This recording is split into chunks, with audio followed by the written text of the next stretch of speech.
Let's see if this works. Hello, ladies and gentlemen. This is the midterm 22 special election day edition of Sports, Clicks, and Politics. No play-in music? No. Okay. I don't have any playing music. I was going to try to finagle it, but I'm using a whole brand new software for this episode, Mr. Hussong, so I was not going to push my luck. You want me to hum something? No, I'm just trying to figure, maybe you can ascertain if anybody can hear us. Hey, can anybody hear us? Anybody hear us? Hang on. Marco? We're starting to get some ears in here, so let's see if somebody can give me a cue that we are visible and audible as well. So I got a polo. Where's Polo coming from, little Hannon? I got it. So are you coming from YouTube? Are you coming from Rumble? The chat has all these. We're broadcasting to 4 different streams, really testing my capabilities here today, but we're going to give it a go, and hopefully you'll bear with us going through this stream here. But because we have some guests, hopefully coming up right at the top of the hour. New York State Assemblyman John Selka, and go ahead. For those of you listening on Rumble, you can hear us. Rumble can hear us. I got my kid says Facebook can hear us, so that's 2 platforms. I'm hoping we get a YouTube confirmation and a Rumble. Oh no, you gave me a Rumble. Right? Rumble. So Twitter's one that I've never broadcast before. I can't imagine. Oh, let's check and see if we're actually live. Hang on. We got another polo. All right. Is that coming from? I'm finding out now. All right. All the chats merged, so I'm just trying to make sure that we got.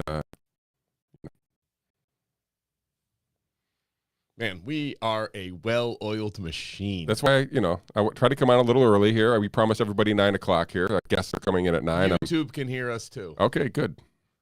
So now we have a couple guests. I feel like they're join us right here at the top of the hour. Assemblyman John Selka. He's going to be down at basically the county Republican headquarters here, where all of our guests actually happen to be tonight, which I didn't know ahead of time when I asked them all. But Cicero Town Councilor Mike Bacallo, he's going to be there. I've talked to him a couple times today.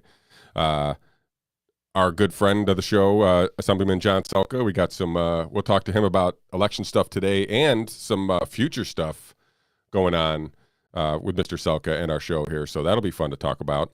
And then Luke Riddell. I haven't never met this young man, but he is very thorough in his coverage of local, especially the New York 22 race and other races here locally, the congressional races, the New York 24, I think it is too, and the New York 19.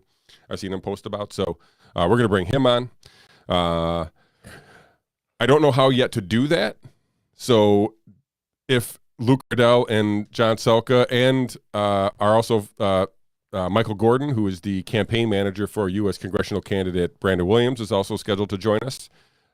If any of them are trying to get in and are unsuccessfully been do that, send me a text. I can figure that out right now.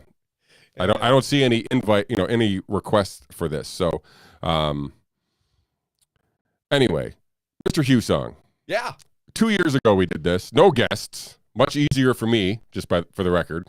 But I feel like we're going to have a better show. You're evolving. Something like that. Give you guests on the first year. Like I said, I wanted to be better than last year, and last year was just kind of I think we almost did it on a wing. A whim. We just kind of pulled it together last minute. I feel like we actually decided on the Monday before. We're like, hey, you want to show tomorrow? We're like, oh, okay. We just did it. I think that's correct. So at least now we have a little bit of a track record, if you will, something that at least we can move on from and maybe expand to, as you said here. So maybe we're going to do a little. Hopefully, we get some interesting results. New York polls close in 6 minutes, 9 o'clock p.m., and we will cover all those things. We do have some polls that started closing at 7 p.m., and for those of you who don't know, at home, watching at home, we are in Syracuse, New York, which is Eastern Standard. Is it Standard? I think so. Yeah, because we just left daylight, right? It was like 2 days ago. I mean, literally, it's like parking on the odd even days, right? Like I just had to make this decision. But either way, Eastern time. So polls close here again in 6 minutes here in New York. We'll cover some of the local races that we have some interest in here and how they fall out. Do you have any? We've talked about red wave, red tsunami. We get first official call was out of Guam. Do you think they used the term red tsunami out there? I think Do you think they used the word red tsunami out in Guam? No, I think they call it a crimson tide. Yeah, but do they use the word tsunami? I don't know. They're an island in the middle of the Pacific. I would not use the word tsunami just out of like Beetlejuice weirdness, right? Like if you just invoke the tsunami by saying it 3 times or something. I don't think that's how tsunamis work, but I'm not a weatherman. They work by water displacement. That's what you want to talk about right now? Yeah. Duh. So in Guam. that case, I guess the red tsunami is the apt description from what we're seeing in Florida, at least. Florida went red. I mean, you talk Miami-Dade County went red. Yeah, we can talk. I mean, we can throw that up right now, I guess. So what Mr. Hussong is referring to here is some of the early results out of Florida. Miami-Dade County, it is exactly where you think it is. Miami, South Florida, South Beach, all that good stuff, all there. Republican enclave forever. Not really. Yeah. That's a lie. Well, no, but it's been moving red for a couple decades, I feel like. So I think if I understand it correctly from what I can gather, there's a very large Latino population within Miami and Dade County. And as such, historically, we think of the Latino vote as trending more towards the Democrats. However, as it's turning out, and there's a lot of gripes that I have to pick with the Democrat Party tonight. So I'm gonna air some of those grievances out as I go here. Some of them are literally centered in Florida, and some of them are in New York. But guys, I just got to throw this out there. Maybe, just maybe, changing the entirety of the language of the Latin world to Latinx instead of Latino and Latina isn't being as well received as you think it is. Maybe. I'm thinking it's bigger than that. You think? Yeah. We were talking about just as you sat down. I was hearing, this is stuff that we talked about in 2020. So when we did our little show here, I had predicted Trump was going to win, which didn't turn out to be the fact. Turned out to be the case. Allegedly. Sure. I'm just kidding. But I'm just kidding. It's a joke. But my reasoning behind that was I felt that there was this push from Latino voters from left to right. So this idea that the open border was going to bring in a bunch of Democrat voters and secure their power struggle against the Republicans has, if in fact I'm correct and that Latinos are flipping to red, has backfired spectacularly in their face, if that's actually what they were trying to do, I guess. But it seems to be a continuing trend in 2022 where the Latino voters are, in fact, Republican voters. And Miami-Dade County, which I'll pull up here in a second, is an example of what we're talking about. Yeah, this is the first time in a very long time that county has gone red for a governor. It just doesn't happen. So there's 2 ways I guess you can look at this. One is you could thank Andrew Cuomo because a lot of conservative-leaning people left New York State and moved down to Florida over the last 2 years. And I don't know how many went to Miami-Dade County, but I know a lot of people went down to Florida and they'd had enough of of Andrew Cuomo, but I guess you could extrapolate that out to the Democrat Party overall. And it shifted. I think along with that, the wildly unpopular positions that the Democrat Party insists on taking with the Latin community. And third, let's not overlook the fact that Charlie Crist is like the worst candidate imaginable and is so unlikable and has switched sides on every issue known to man. And I'm pretty sure if I gave him $10 the night before, I could get him to switch parties if I told him there's a better chance of him winning. Yeah, I was trying to figure out do you think we're going to see some political deaths like Charlie Crist, for example, Stacey Abrams? Like, do you think these people are like this is okay, the last hurrah for some of these folks? I think to have a political death, you have to have a political life. And constantly running and losing elections does not count as a political life to me. What have you held? What office did you actually hold? Like John Fetterman, if he loses tonight, hey, at least he was a mayor. And, you know, there was that incident where he pulled the gun on the black jogger and accused him of breaking and entering. But that's beside the point. At least he held office. And never mind. But as to Florida, no, I don't. I think Stacey Abrams has to go away if she loses. And I guess it depends on how soundly. I mean, the last time she lost, all we heard about was election results denial and how the Republican Jack Kemp, not Jack Kemp, Brian Kemp, Jack Kemp's the old Bills quarterback. Yes. He was also a politician, though. He was Bob Dole's running mate. Yeah. That also, not a political life. All you do is lose an election. I see Assemblyman has joined us. Let me see if I can bring him to into the stream here. How do you put it in? This is the right one.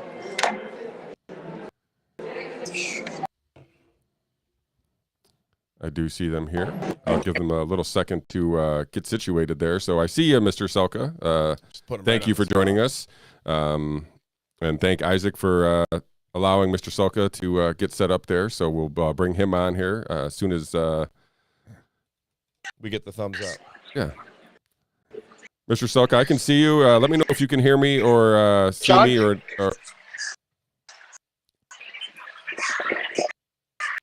So go ahead. I can only see what you all see. I have no idea what he's looking at. I don't get to be involved with anything. I kind of like it that way, though. So let's not ring that bell.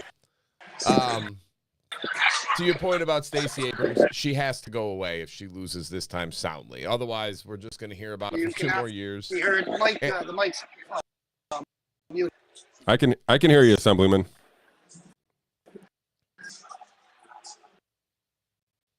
Mr. Salka.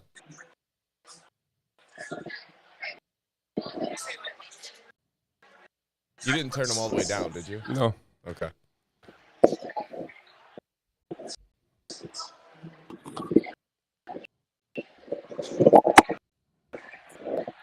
Assemblyman Salka, can you hear me?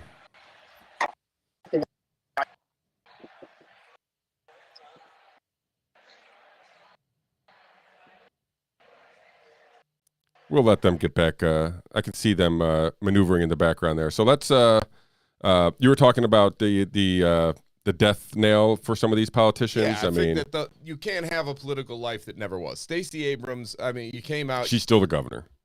Oh, shut up. Election denier. It's like a Trumpian level of election denial, right? Yes, there. we're drinking beers too on the show. Sorry. I don't know how she survives. I don't know how you get through this one. You just lost again. Charlie Crist, your career's over. You lost as a Republican. You lost as an independent. You lost as a Democrat. At some point, you just got to accept that people don't want you. And I'm sorry if that hurts your feelings, but maybe try to not to be the most unlikable human being ever. Now, if I can air a quick grievance with the Democrat Party, how can you not find somebody to beat Marco Rubio in an election? He's winning handily.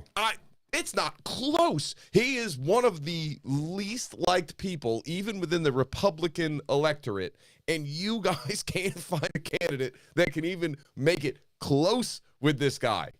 You're not going to get an easier one than that. I do not understand how this is the best. Val Demings was the best you all could come up with, and now we got to listen to Marco Rubio for a couple. Oh, my God, I cannot with you people. This is all you could muster. Yeah, but people, I would say in the Democrat Party's defense, any real candidate was not going to run into this buzzsaw. So I think that's why some of these people actually got talked into this race. Like, hey, we'll go out with, you get a little fundraising at the end here, go out with a bang, and thank you, but we don't want to put up our good candidates against a buzzsaw. Not that Mark Rubio is per se is the buzzsaw. I get it, but the headwinds would be clearly against him. Now, I was reliably informed by these people that Ron DeSantis murdered senior citizens, is indoctrinating children, and is an all-around fascist who uses the office for his own monetary gain. All right, so if you're going to tell me that that's not an easy candidate to win, I don't think I can buy it. Sorry. But all the same, and hey, listen, here's the reality. Ron DeSantis is wildly popular amongst independents and amongst a lot of people that the Democrats wish he was not. And the messaging just did not work. All right, let's see if Assemblyman Selka is with us here. Assemblyman, can you hear me now? Yeah, I can hear you now, Shawn. Can you hear me? We can. Thank you for joining us. Tell us where you're at right now, and why you're there. Embassy Suites over by the Destiny Mall. It's the committee election night. Obviously, a lot of emanating results. Believe are been closed for 5 minutes, so hopefully the fast and furious. Yeah. Well, typically for New York, I feel like most of these election results get called at 9:02, so we've made it 9:05. So I feel like that's progress in the right direction. I feel like. Yeah, I guess you can call it that. So what are you looking for tonight? We know for those who don't know, Assemblyman Selka is he'll be finishing up his term here. Is after the redistricting fiasco of weeks and weeks, will not be running for re-election next year anyway. We'll hold out hope that Mr. Selka pursues that political career in the future of some time. But maybe now's the time that we can break a little bit of ice. The plans are in the works to bring Mr. Selka onto Sports Clicks and Politics as a kind of a regular occurring guest. So hopefully that we can fill your off time there, your downtime when you're not running for office next year, and maybe you can still get your voice out there through our show. Yeah, I got a lot to talk about. I mean, there are some plans that regrouping, making sure that we stay relevant. Talk about there's a lot of relevance to what's going on and going on with the people of the state of New York, and I'm going to be keeping Albany closer than ever because now I know what was made, and so we can look at it with a little bit more knowledge it's going to have. So we're not going to let these people get away with anything. Yeah, well, hopefully you can cover some of the sausage making when we touch on some of these topics as they come up here. So, what races are you kind of paying attention to the most close here? We've heard a lot of talk about a red wave happening. I feel like we are in a deep blue state of New York, so I don't know how to measure the red wave in New York per se to some of these other states. I don't know. Obviously, if we get a Governor Zeldin, there was a red wave here in New York. But not who knows at this point. But is there other ways to measure a red wave here in New York State other than a Lee Zeldin governorship? I think you're probably going to see some, like for instance, Hannon Williams, who's running for Congress, the 22nd, the only elected official that didn't, because I thought that here's the case for one thing, one of the most important things. But here's a guy, he's a newcomer he's not a newcomer to being a good, strong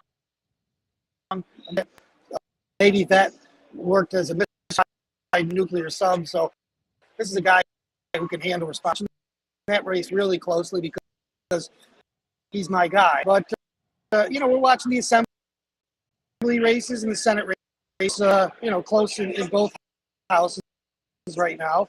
The Senate this year, I think it's going to take another 11. The Assembly, well, that's overwhelmingly Democrat. To get up to that 52 number of Republicans Constitution, they have to caucus with us.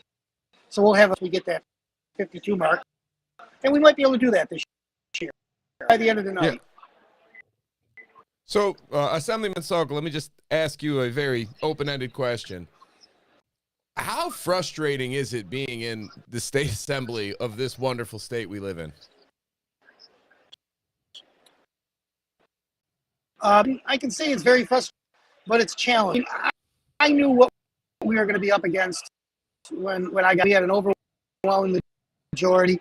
What I didn't really was how deep the progressive movement has infiltrated legislature, and that's the situation. If we can, in a couple election cycles, start to turn that we can get into that 52 number where we have to be. I think we're going to be able to slow that progressive movement down.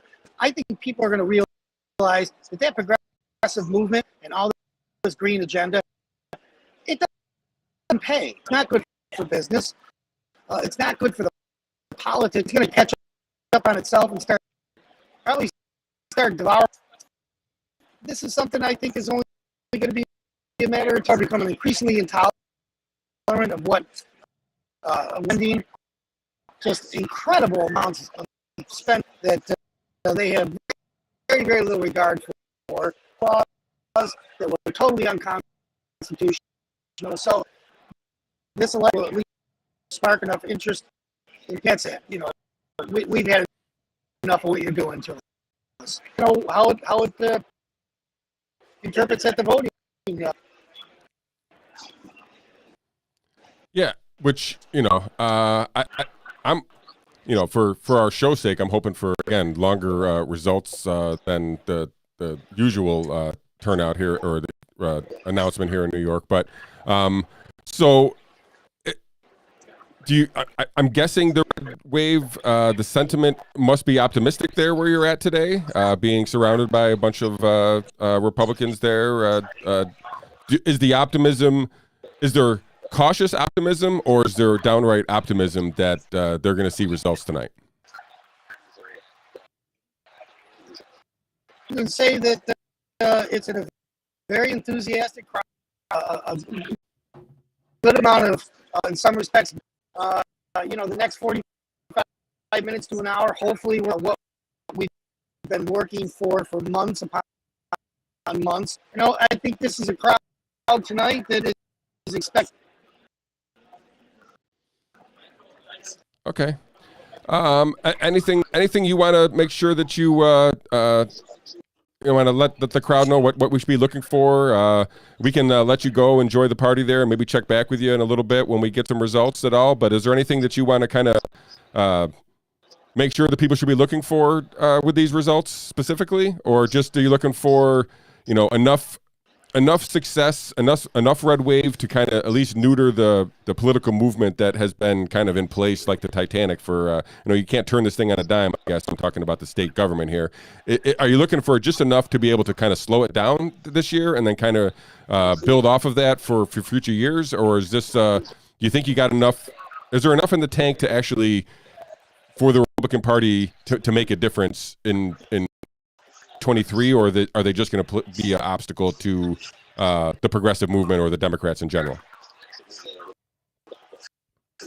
Tonight, obviously, there's been a deeply embedded long time in the state of New York, and it's going to take turning around.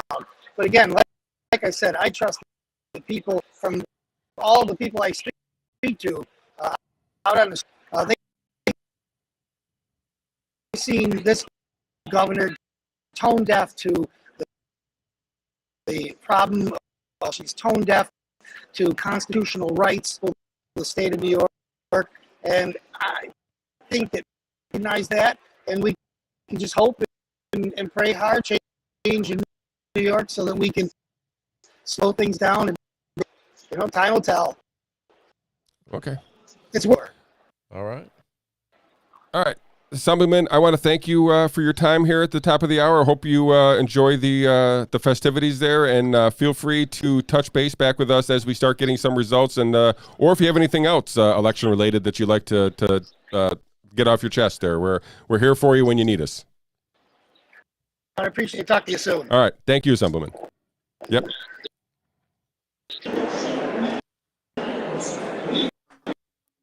All right. Audio is not great on that. I was choppy. I'm going to, I don't know if I can switch my internet connection while I'm streaming, but we're going to give it a shot. Oh, this is going to go well. I'm assuming we're going to. But anyway, so I'm just going to switch. I have multiple channels here on my router, so I'm going to switch a route. I switched it right before we got on, and I don't know if that hurt or helped it. didn't help clearly. So, or if it helps, we were in deeper trouble than we thought we were anyway. So, anything on the board here you want to talk about here? Why we've feel like we're still live here, and I switched internet connections just smoothly as anything. So, we were talking about Florida, right? Yep. And so, this is the U. This is if I can figure out work my mouse. Oh, maybe we're back. We're back, baby. All right. So here you are, Mark Rubio.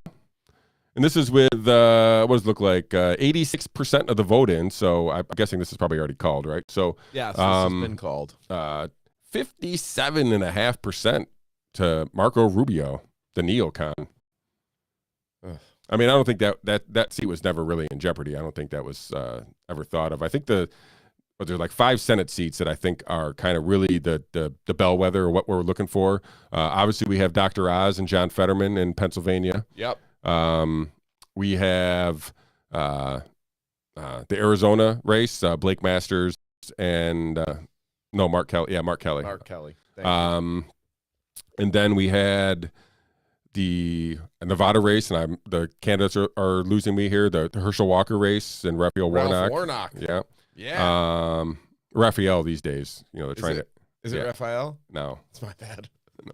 I mean, it might have been. It used to be Ralph, I think. I don't care. But now they're trying to attract the Raphaels of the world. That dude is such a sack of garbage. Yeah. I couldn't care less if I. But him and Herschel Walker, so the Georgia Senate race there. So there's Georgia. Oh, and the Wisconsin race. So there's Wisconsin, Georgia, Nevada, Arizona.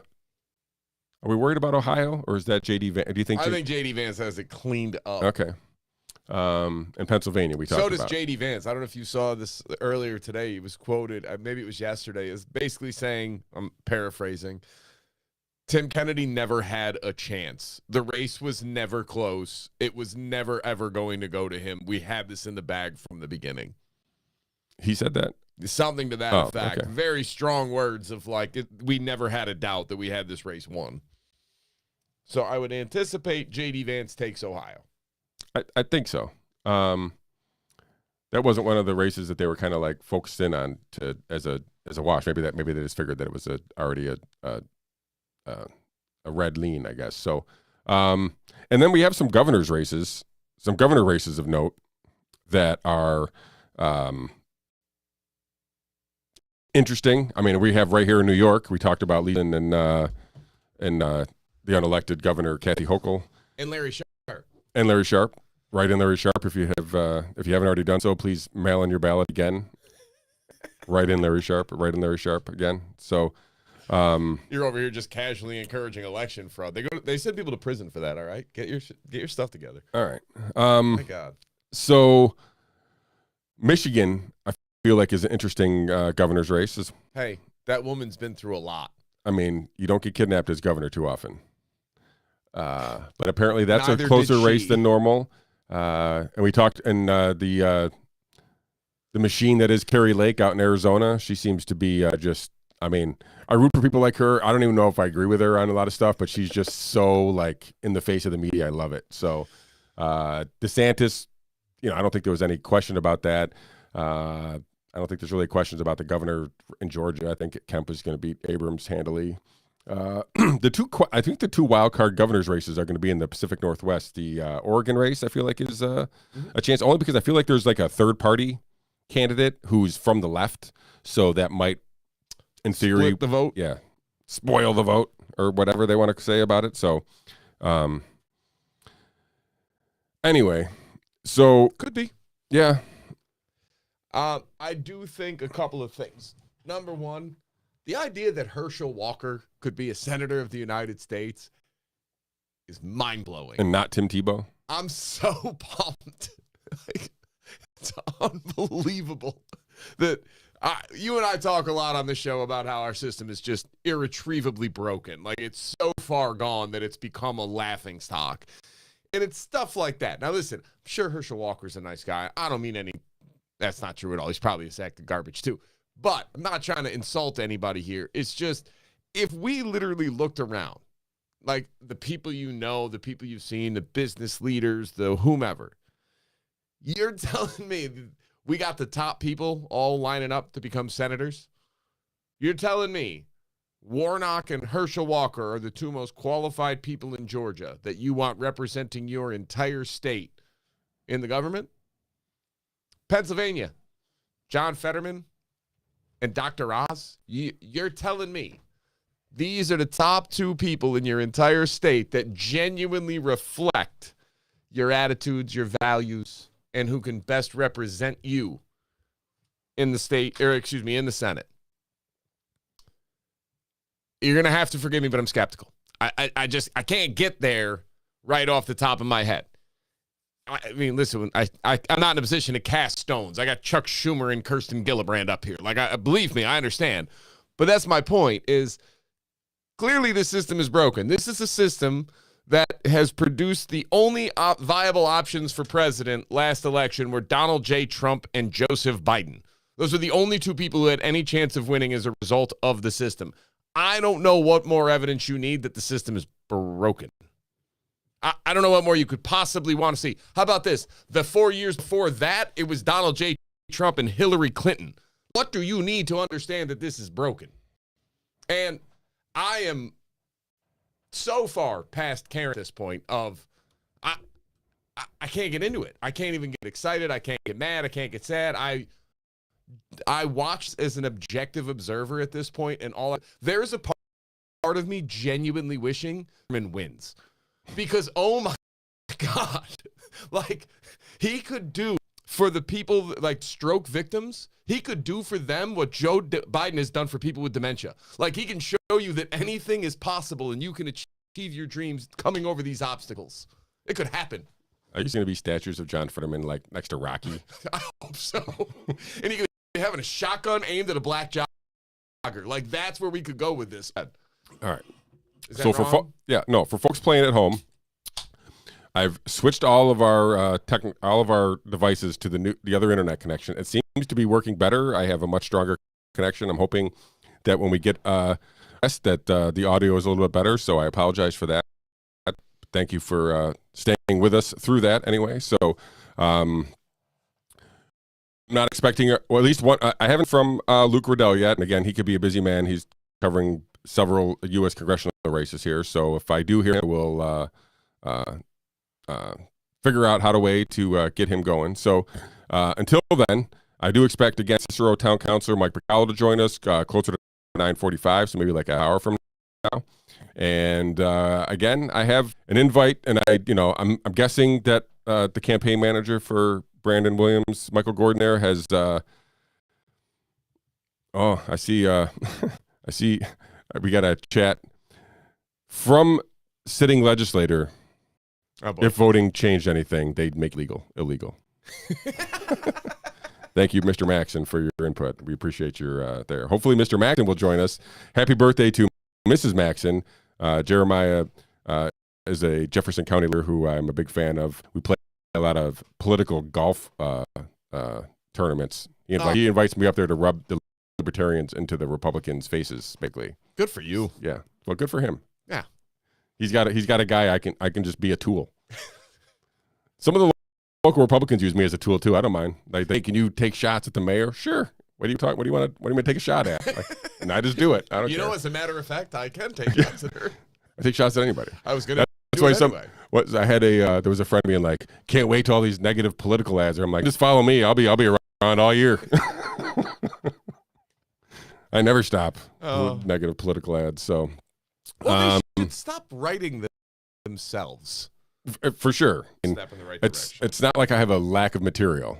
Like, I mean, there's a campaign ad every week that you could rewrite. So, I think my favorite ad of the current election cycle is the notion that the Republicans got Social Security and Medicare. Of like, you know what, one of the two major political parties in America.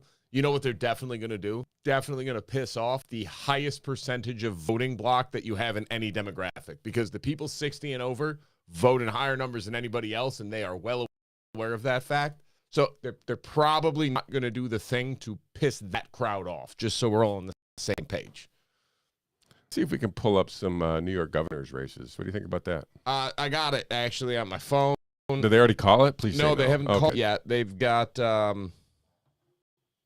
don't have a in, but right now it looks as though the write-ins have 0.1%. So good work. How much? And it's got a 68-32 lead. I'm guessing they're starting. So let's talk a little bit about the New York governor's race, since we have time before it hasn't been called yet anyway. So New York. So we know there's the joke that there's two New Yorks, upstate and downstate, right? And ways it's not really a joke. It is what it is, right? There's a significant voter difference between the enrollments downstate and the enrollment upstate. The conventional wisdom from the New York governor's race for a Republican, that is, and maybe this just goes, which I think was like 2000, is that for a Republican to successfully beat a Democrat in a governor's race, they would have to reach a level of at least like 30% of the New York City vote along the way, and then dominate upstate, and that's the path to victory. So, and I've seen some polls where at least Zeldin released some polls saying that he had at least one poll was at 35%. So Charlie Crist released a poll 10 days ago that showed he was within 1 percentage point of Ron DeSantis. Just throwing that out there. yeah, well, I mean, polls, and I've been dealing with polls myself, and polls, you can ask the questions the way you want to ask them and get what the answer you kind of want to get. So, they're kind of like an extension of the media. They're basically lying, But for some reason, we just keep relying on them like there's somehow nobody has realized that they're So here's the early here's the 13% of the New York and 69.2% for Hochul, 30.8% for the Zeldin. I did see that there was a cool Led Zeppelin / Lee Zeldfic that people made with the Led Zeppelin font. Buddy, they're nobody cooler than political operatives. I'm telling you right now. Nobody cooler. Well, I don't know about that, but so I don't know. I find it still unlikely that Lee Zeldin can win. Again, the voter turnout is something like 2.86 to 1. I mean, I don't know if there's a bigger discrepancy in the country. I mean, maybe California. But there is a giant discrepancy of Democrat to Republicans here. So the uphill battle that a Lee Zeldin or any Republican candidate need is monumental. And then, again, it's been 2 decades since a Republican has won in a statewide race. And that's any statewide race, governor, comptroller, attorney general, U.S. senator, like nothing, right? Zero, shut out, zero, nothing. So the Republican Party just raise money in New York on, hey, we're going to fight the other people, but there's nothing they can do. So which is one of the, what are they going to do if there is a red wave and they take control? Are they going to do anything to make our lives better? That clearly remains to be seen.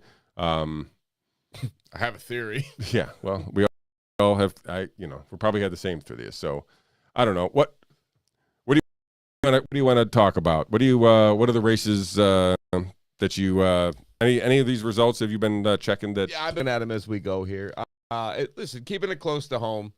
I think the idea that here's why I think Lee Zeldin has a chance. Okay. Kathy Hochul called in Hillary Clinton, Kamala Harris, and Joe Biden in the last week. I do agree with that sentiment. I mentioned that to Councilor Bacallo in a conversation this afternoon, that if it was a blowout, if the polling was good, the current president, the vice president, the Clintons, Randy Weingarten, I mean, right. like you're bringing in the heavy hitters. Heavies. Now, I feel like that was a fat joke at Randy Weingarten. I swear to God, I didn't mean it. I'm sorry. But and at the risk of bringing our weekly show into discussion here, we talked about, I don't know, months ago, who was behind Kathy Hochul. I think we know, right? I mean, it's basically the Clintons and the established. I mean, they basically. I'm now of the belief Cuomo is building his own political power within the Democrat Party, right? Like not aligned with it, but like kind of like his own little insurgency, if you will. And I don't know how big it was or whatnot, but I don't think he was beloved, and that his removal allowed them their own, if you will, or at least manufacture their own, i.e. Kathy Hochul, and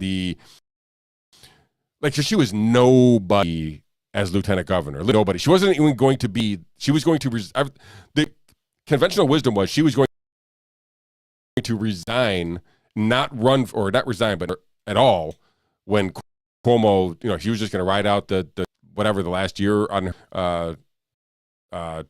lieutenant governor or temporary governorship, and boom, somebody else. No, turns out the Clintons and the establishment Democrats basically found a nice puppet, if you will, and here we are. But it's interesting, as you point out, they had to bring in, and the biggest, other than Obama, and I don't think Obama was here, do you? I don't think Obama. So, other than Obama, the next biggest, all big Democrat, names, personalities, whatever you want to call them, came out for Kathy Hochul. So, to your point, I kind of understand that the polling must have been way worse than they possibly could imagine if they're spending all those resources trying to defend off in New York State. With all the other races going on where they could have used that political capital, it seems odd that they used that on the governor's race in New York State. It just seems odd to me. The fact that Chuck Schumer was running ads seems odd to me. Like, there's a lot of things that don't quite line up. John Fetterman could use all the help he can get in PA. Everybody watched that debate performance. That was not great, and you're going to need every trick in the book to get one. Raphael Warnock needs help in Georgia, although I don't think we're going to get a result on that one tonight, one way or another. I think that's going to end up in a runoff. But for New York State itself, I guess the state is not working well. I mean, the idea that Kathy Hochul could have somehow been worse than Andrew Cuomo is really, really messing with my mind. I did not see that coming. And to your point about how she is much more easily contained than Andrew Cuomo is. Andrew Cuomo, his own political aspirations and ideals.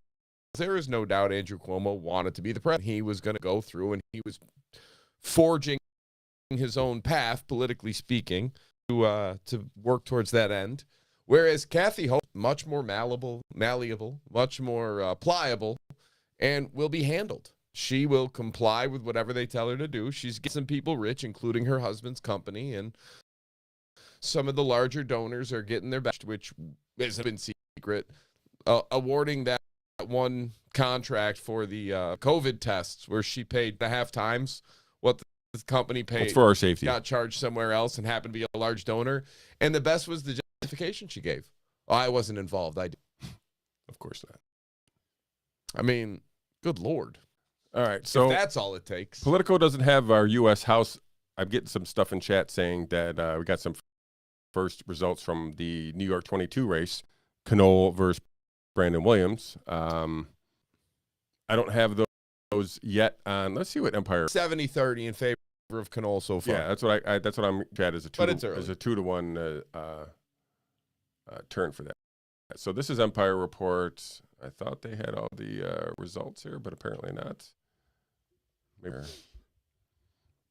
they changed their homepage already. Thanks, guys. All right, so I'll keep looking for some New York 22 results, House results from the that I can't get from Politico. Why doesn't Politico have this stuff? What are they, slackers? I'm on the Onondaga County Board of Elections page. I have that up here. And hang on, let me check. CNN and Fox News and everybody else in the national House races. All right, here we go. I'm pulling it up here on the screens here, but go ahead. Good Lord. All right, let's see. This is a really stupid way of doing this. Vega over Spanberger in Virginia, 51-49 with 84% of the vote in. The Democrat Nickel over the Republican Hines in North Carolina right now. Is there a particular race you want me to comment on? I feel like obviously we're Central New York here, so New York 22, New York 24, New York 19, I think are interesting. Here. I got all I got the county. All right, New York 22. I overshot. I actually don't have any for New York 22 in the house. Yeah, Larry Sharp's got 0.14%. Well, it's Larry Sharp or Howie Hawkins, so who knows? Total of 58 votes here. Not looking good. For the write-ins, that is.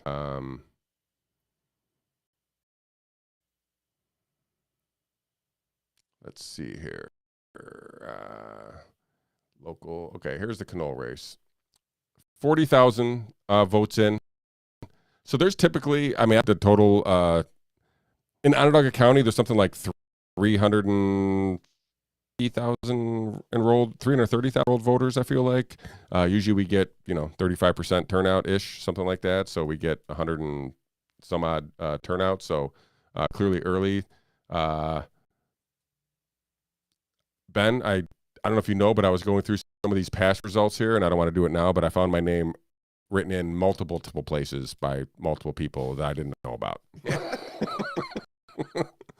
I also got told I got to vote for state Supreme Court today. I got to vote for lieutenant governor today. I got to vote for comptroller. I got to vote for. I would love for you to be the lieutenant governor to Kathy Hochul. I could not imagine. I don't think I'm going to get that many votes. A funnier. I didn't even write myself in for the governor. So. Whoa. So here's some local results here. What else? Here's some Rachel May, Julie Abbott, Justin Coretti. So Justin Coretti, this is kind of an issue here. We have Rachel May, the chair of the aging committee, who would not allow for a hearing to find out whether or not Andrew Cuomo's COVID response was worthy of an investigation. She's running against local former news personality and county legislator Julie Abbott. She slapped my friend one time downtown. That was fun. Deserved it. He did some kind of like one of dances. He didn't know who she was. He was hammered, and I knew it was her as he was coming up. He just did her downtown, and she just went slapped him right across the face. Probably like 2 a.m. Nonsense. But anyway, she lost. Just for a background, she lost a primary. Yeah. For the Conservative Party line here to Justin Coretti. So in theory, 4% could have gone to Julie here. So I'm always rooting for spoiler alerts, other candidates, and I'm rooting for Justin Coretti to be the difference. Right now, it doesn't seem to be the case, but between Rachel May and Julie Abbott. So interesting here. Another interesting race that I know both characters well, John Mannion and Rebecca Sheriff. Rebecca Sheriff, formerly of the blocked me on Twitter, but now we're follow each other on Twitter. So whatever that means. And John Mannion.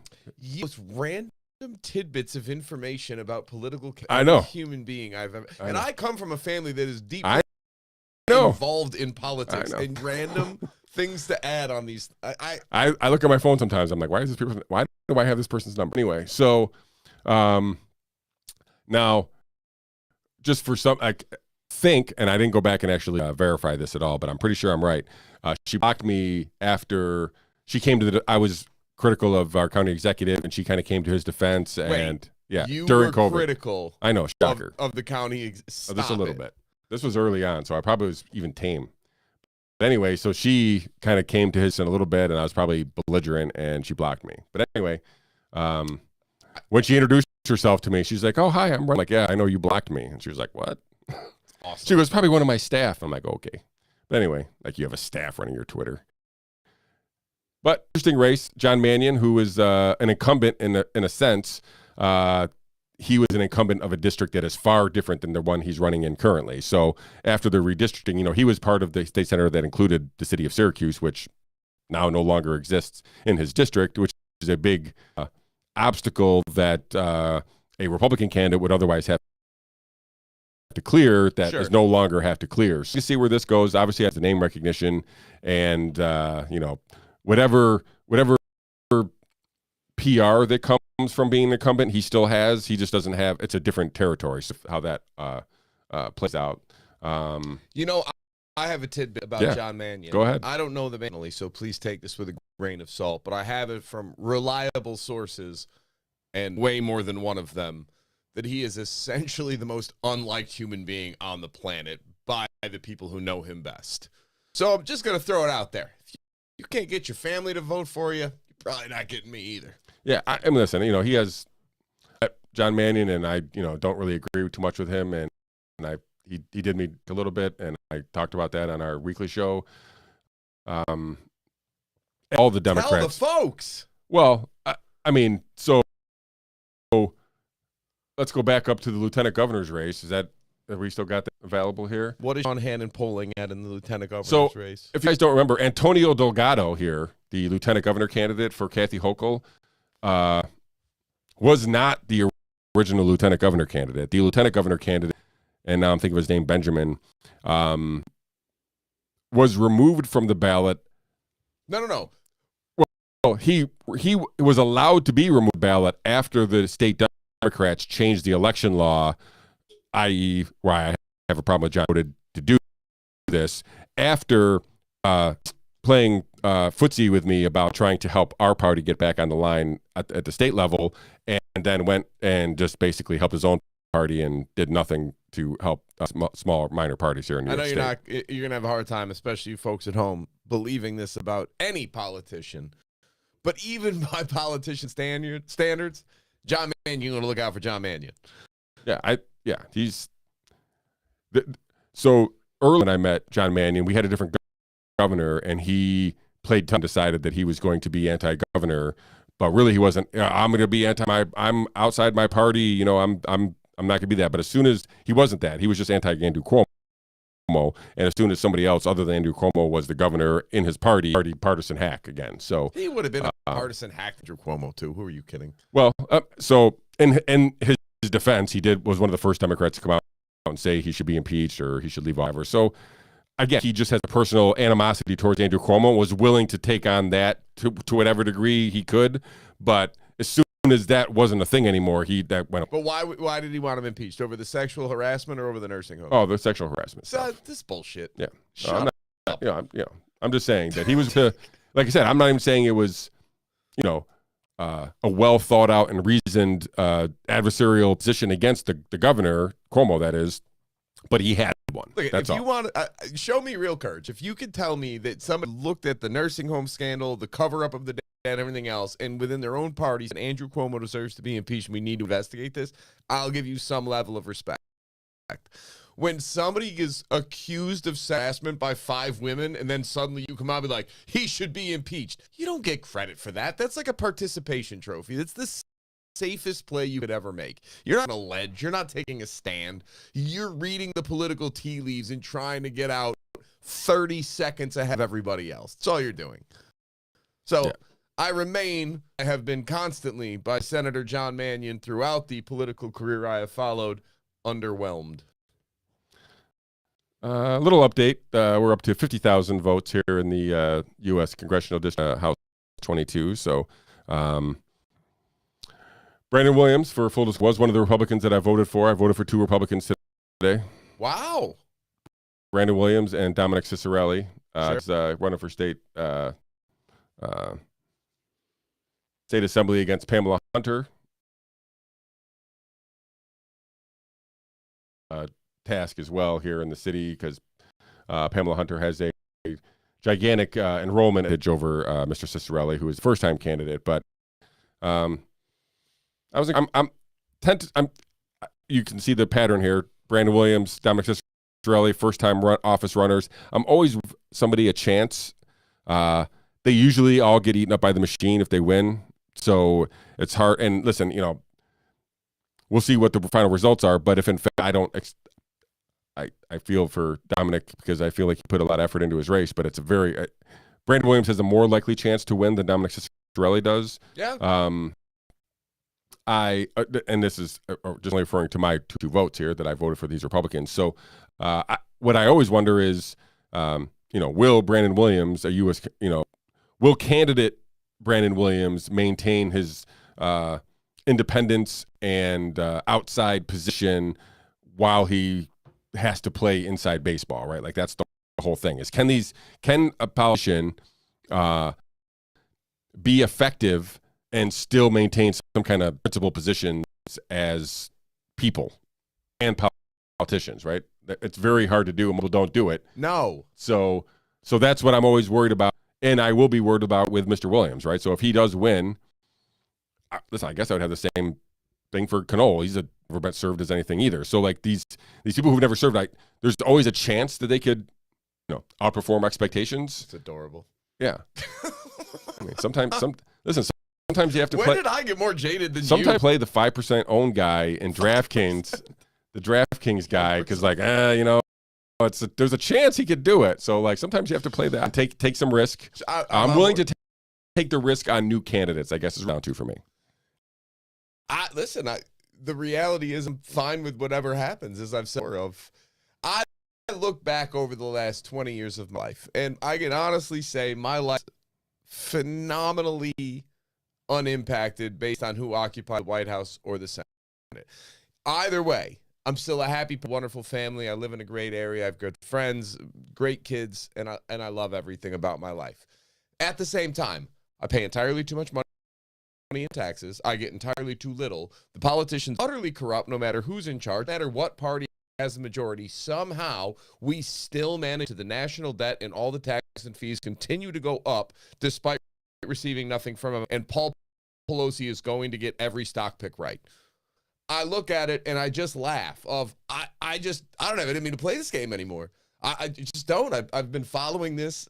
I'm 38 now. I've been following this for probably 20 years. I started young. I got into politics way younger than most people. And I used to want to be involved in the process. I used to never wanted to be a political candidate. That was never what I dreamt of, but I always thought, I can work in the back. I could do whatever else. And I saw how the sausage got made. I was like, I don't want anything to do with this. And that's, using that and then going back to try to fill in the blanks that I feel like I heard during our talk with Assemblyman Selka. He basically became aware of the sausage making firsthand, up close, and was like, oh my God, like it is way worse than I could have imagined. Right. And I think that's what he was kind of saying to us during that interview, that he was going to maintain sure that his eyeballs, his perception was still going to have a voice, even though he wasn't going to run for office. So hopefully we'll be able to give him a little bit of a platform to kind of give him some an outlet, I guess, anyway. Yeah, I mean, and this is where that's a crimson tide, red tsunami, or whatever you want to use here. How much do we really think is going to change? Are the Republicans going to suddenly get fiscally responsible? No, they're going to borrow and spend instead of tax and spend the same way they've done for the last 2 years. The best case scenario, in my humble opinion, is, the Republicans win either that or both, and Joe Biden stays belligerently opposed to them in the White House, and nothing gets done for 2 years. That is best case scenario for me personally, because right now I don't know what else to do. Of every time the government does something, they make it worse. Every time, without exception and without fail. It's so hilariously predictable, and yet we all keep hoping, and we're like putting all our stock in Mitch McConnell. We're like, they're going to be the hero that rides in to save us. Yeah. Like, I don't have it in me anymore. Yeah, no. Oh, yeah, no. Like I said, I've given up. I was getting a little hell for, libertarians were going to cost us the election, and, if Kathy Hochul wins by the whatever, it's going to be the libertarian fault. And I'm like, come on. I mean, like. No, it's Lee Zeldin's fault because you didn't reach out to the libertarians. Yeah, right. Well, like I said, and, I'm not sure that we have enough libertarians that are going to swing the whole election here. Like I said, I feel like he's going to have to do that downstate. I don't know. Like I said, I'm giving up on the fact that New York can be changed from voting. And so I'm jaded and skeptical and cynical and all that other stuff too. I guess there's a part of me that understands, but I don't want this to be true, but I think it is, that New York's not going to change until things get way worse. We had talked about we needed a bloodbath, right? Or the Democratic Party needed a bloodbath to make any changes. I think what in reality is the people need a bloodbath before they'll change it. I don't think that look at New York City right now. Look at the crime. Everybody will tell you, this doesn't have a great impact on my life. I live in a really nice spot that it's kind of off the rural areas where we don't have a high crime rate in my neighborhood. So I can't speak to this from a firsthand account. But by all accounts, the crime rates are through the roof. The bail reform is an abject failure. That all of these people don't feel safe in their homes, and yet somehow Kathy Hochul might still win. Kathy Hochul, who has been involved in no less than 3 blatant corruption scandals in the 16 months she's been in office, is already involved in that, has abused executive privilege in that same time frame, and just passed her own executive rule granting the health commissioner the capacity to issue mask mandates based on vaccination status in public places and schools. Like, if this is not what it takes to get people to wake up, okay, fine, it's got to get worse. And I mean, look, I'm fairly insulated from it, but I feel bad for the people. Lee Zeldin, because at least Lee Zeldin look at the camera and say, I will never mandate these vaccines for your children to attend school. No. Kathy Hochul is definitely going to do that. It's just a matter of when. So if that's okay with you, then fine. If you're on board with mask mandates, then fine. Or if you don't care, I get it. Obviously, it's a big issue for me. It's the reality. I own my own businesses. I don't work for anybody else. My kids are homeschooled, so I don't have to panic about it. Now, I still hope Lee Zeldin wins, because for the love of God, I feel terrible for the people that I've talked to that are genuinely that happening. But what's it going to take? I don't know what it's going to take at this point. Of how much could this woman possibly be? Well, like I said, I think we're seeing some of that in New York City, right? Like, so if we're, and obviously the left has first gone from, I don't know, ignoring the crime thing to laughing at the crime thing, or whatever the Confucius. So now saying it's not as bad as Oklahoma. Yeah, right. They're basically they. I mentioned this on the weekly show. They came to my door screeching about threat to democracy, right? And I'm like, guys, this is not. They should have seen in my face as soon as they said that. Like, oh, like I said, I said I'm not voting for you guys. Like, here, take your brothers back. Like, go give them to somebody else. And she genuinely seemed scared that there was a threat to democracy, and so. Some people are lost, and I don't expect those kind of people. I mean, listen, she's knocking on the door for state Democrats, she's a trooper. So, the Democrat Party wagered this election on the wrong issues, for sure. So they basically, if we're going to use a poker analogy here, if this election is all in on this hand, they went all in on this hand with what turned out to be 9-2 suited. Like. You didn't have anything, but you were pretty confident you had the inside straight draw coming. And I guess 9-2 suited doesn't work in that analogy, but shut up. Well, when you live in a bubble and everybody talks about abortion, you're running on abortion, right? Like, I mean, so they don't even know what they don't know. But the problem is the polling comes in. Like, all of this is available to you if you look at the polling. And the polling said very clearly, abortion is a #1 issue for like 10% of the population. Yeah, and January 6th was lower. Was 5.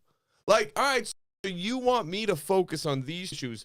Not only that, and this is where I hate politicians so much in political parties, because instead of acknowledging, hey, we were wrong, we got to adjust messaging quickly.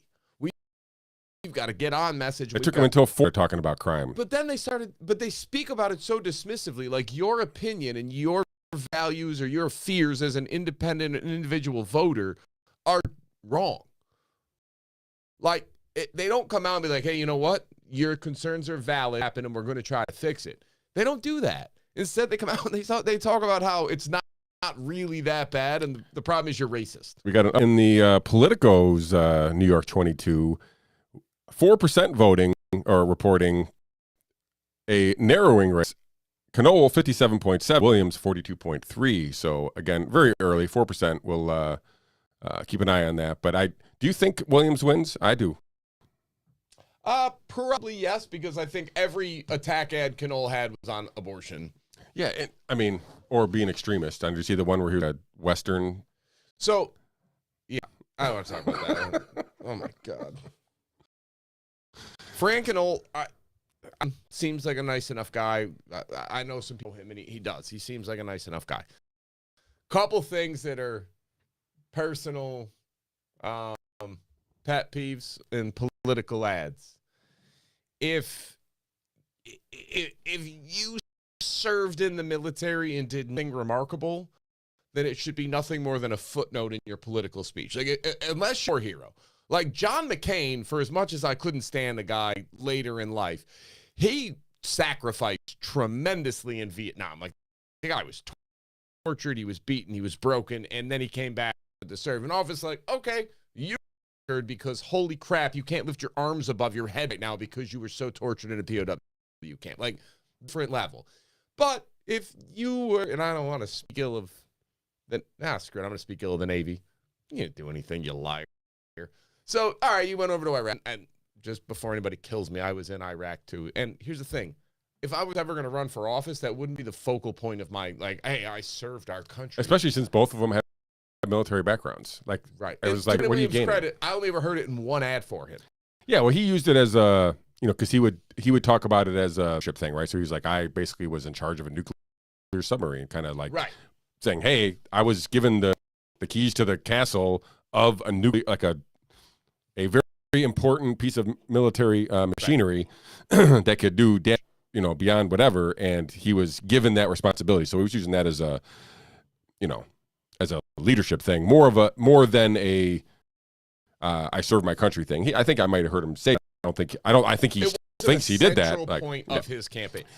His campaign focused more on here's what's wrong that needs to be fixed. Now, he didn't actually propose anything on how he was going to fix it, but at least he was identifying problems instead of being like, hey, grandfather lived here and I serve the country, I'll serve you. Like, what are you going to do? And even when he's trying to address the concerns from Brandon Williams, all he said was, I'm not going to let these lies spread. Brandon Williams says that I would be soft on crime. That's not true. In fact, I know that we need common sense.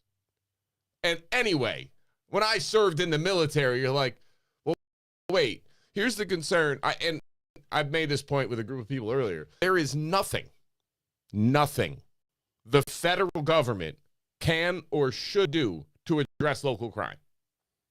It is not in their purview. It is not something you should be attending to. That is a state and local issue.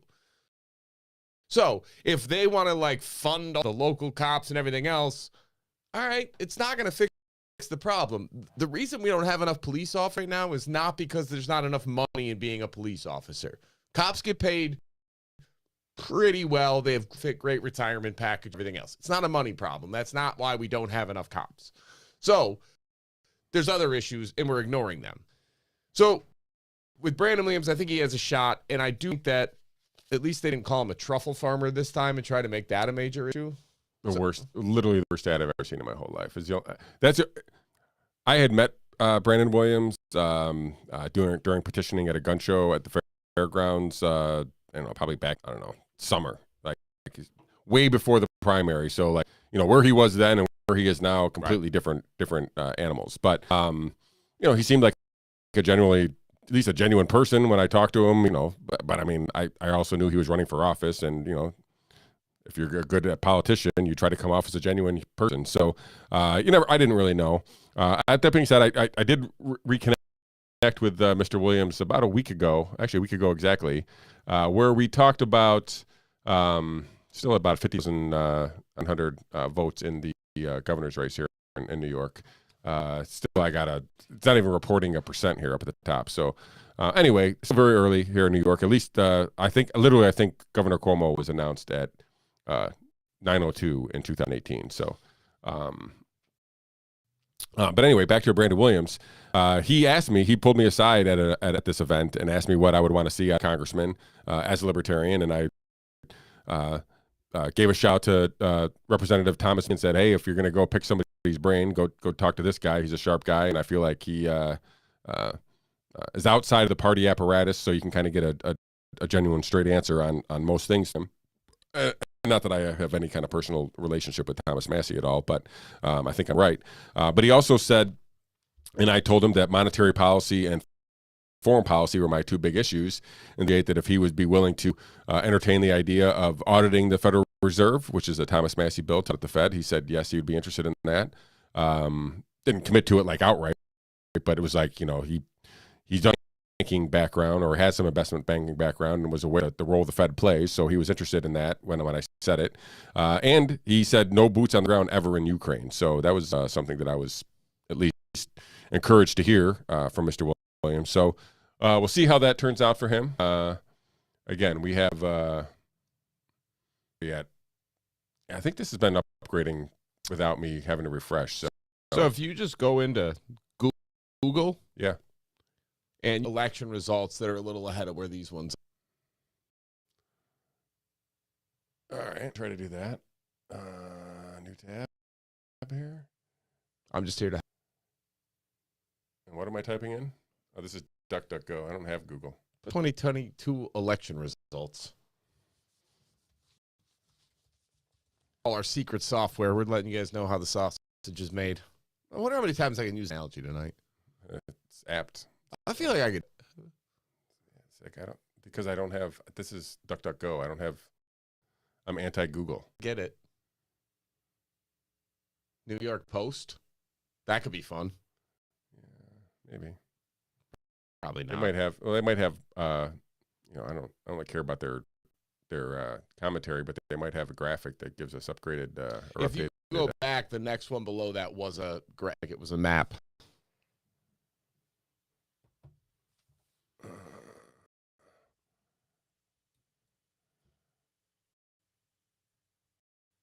Let's see, this is the kind of stuff you need post. I wore a skimpy bikini to Disney to get a free shirt, and it backfired. These are the stories that people care about. Down here? Right below that. Result map, live updates.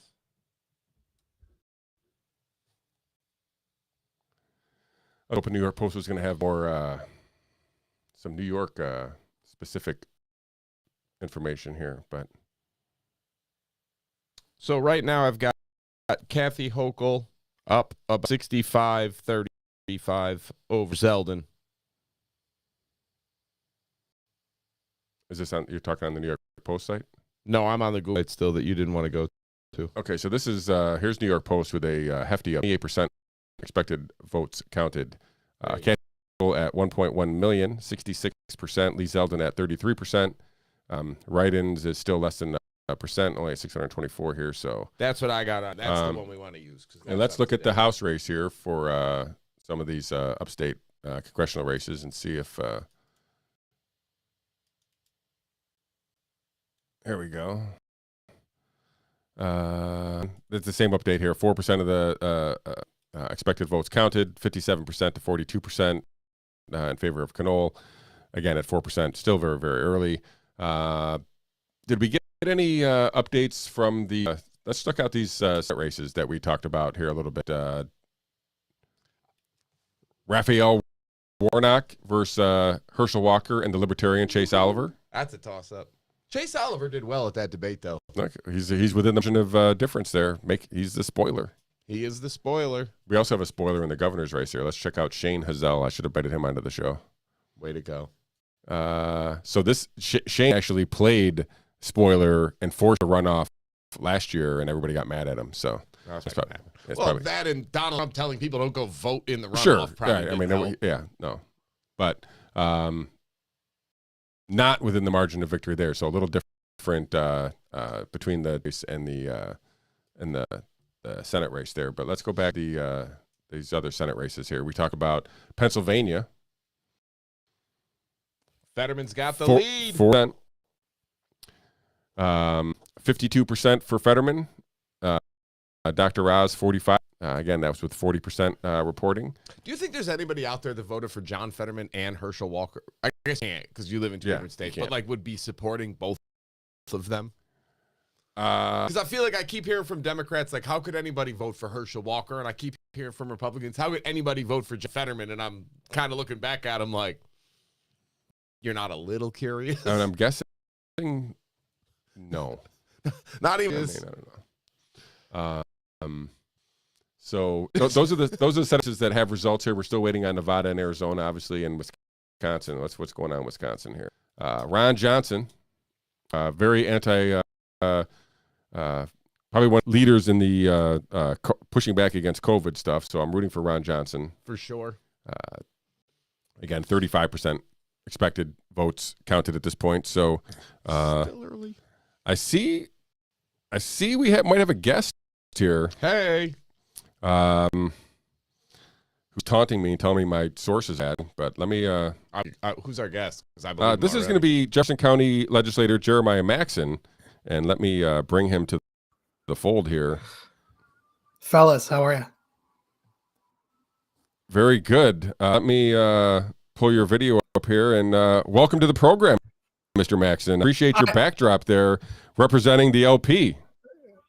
Yeah, well, the Moultrie flag, I've been flying it all summer. Every summer I pick a different alternate American flag. This year it was Moultrie. Awesome. So you're an elected Republican. What's your take on the presumptive red wave here? What in the North Country? Jefferson County, an hour north of Syracuse here, well, at least Watertown is anyway. So the district is pretty red, I would say. I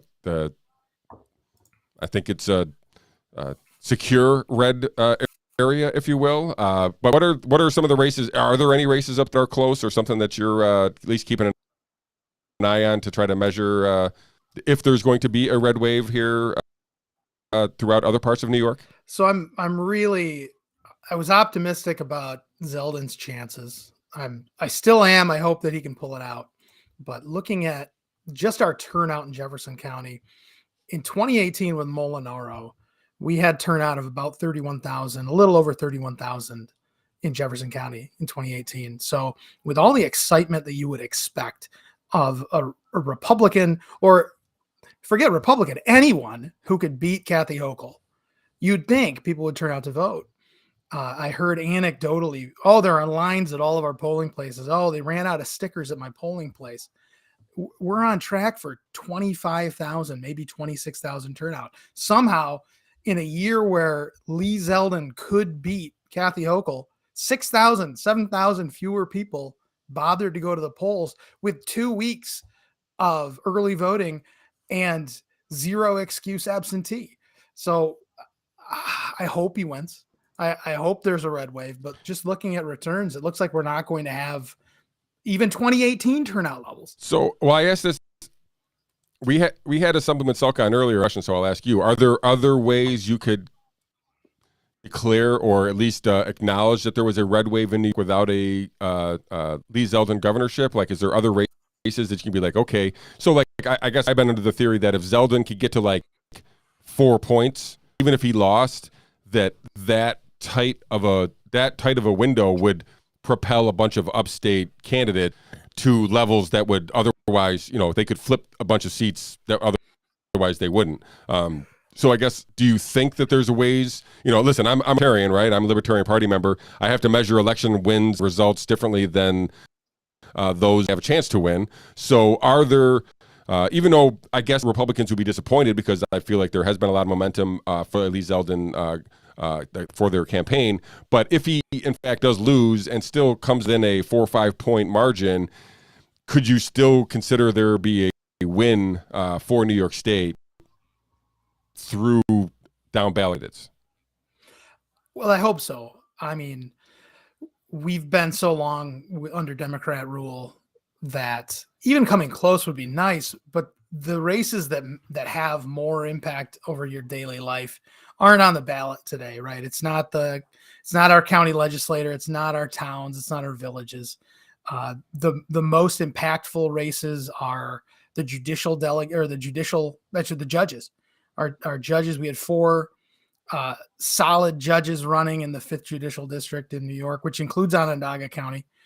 My pals, Will Ramsire, Julie Groh-Denton, Mark Rose, and Kevin Keener from Onondaga County are on the ballot against the slated Democrats. But after redistricting, right, the joke that was redistricting, our congressional districts are so solidly red that you could put a bag of manure up and it'll win. And we have Elise Stefanik is in Congress 21. We've got Claudia Tenney in Congressional District 24. I got to know Claudia a little bit this campaign season. I really like her. She's fun to spend time with. But our assembly races are gimmies. Our Senate race is uncontested. So for us, there's not really much. We have judges on the ballot, and we have a governor that we want to win. So do you think that hurts turnout for you guys if, in fact, you don't have any reason to vote, if you're just secure? I mean, is there a complacency in the voter up there now that there is just seemingly a foregone conclusion on who's going to win these races? Like, That's could you? a good I guess question. the better question is: could you see a more of these districts have higher turnouts? Would urge you, I guess. I think that would be important than having high turnout in Jefferson County. Even though, listen, every vote counts, obviously. But Right. if, especially obviously for these statewide races, I don't know. I feel like there might be some of that, and there's been this long perception that the Republicans were going to be very successful today. So maybe that did keep some people at home. I don't know. Do you have any thoughts on that? It could be. But honestly, I think that so many people don't think that the Republicans can win statewide just because New York City is such a colossus that people are just, they already believe that their vote doesn't matter. So when you hear, oh, it's close. Oh, some internal polls show Zeldin ahead. And when you see the Democrats pour so much money and bring A-list political names into New York to prop up her failing campaign, like that should energize you. And, even though our down ballot races are all uncontested, the only contested race that we have is an assembly race between a Republican and a Conservative Party member. I mean, that's it. We've got, this is the way we like it in Jefferson County, is just we elect Republicans. So I don't know. I don't know if it turns people off. I don't think it does, because if anything, it should excite them that we. And so, and maybe yeah.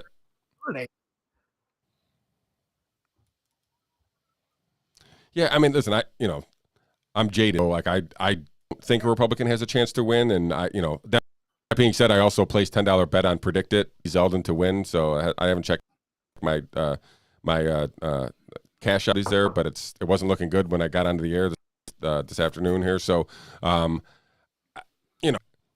I think I'm one of those people you were talking about a little bit, where like I don't think my vote matters. I don't think I can basically play a role in electoral politics in my benefit. Like I could play a role and just vote for who I think is going to win, and say I voted, but I don't think any of my positions are actually going to matter to any of these elected officials. So it becomes a little bit of a for lack of a better word, a game where I just write in my name basically across the bottom of the ballot sheet and then just hand it back to these guys. So let's go away from New York a little bit, or you can finish up on anything you want to talk about New York. But do you have any takes on these national races? We talked about the Pennsylvania Senate race, the Georgia Senate race, a couple of these other, the Ohio Senate race, some of these governor races, maybe Michigan outside of New York. Again, any of these national races your interest?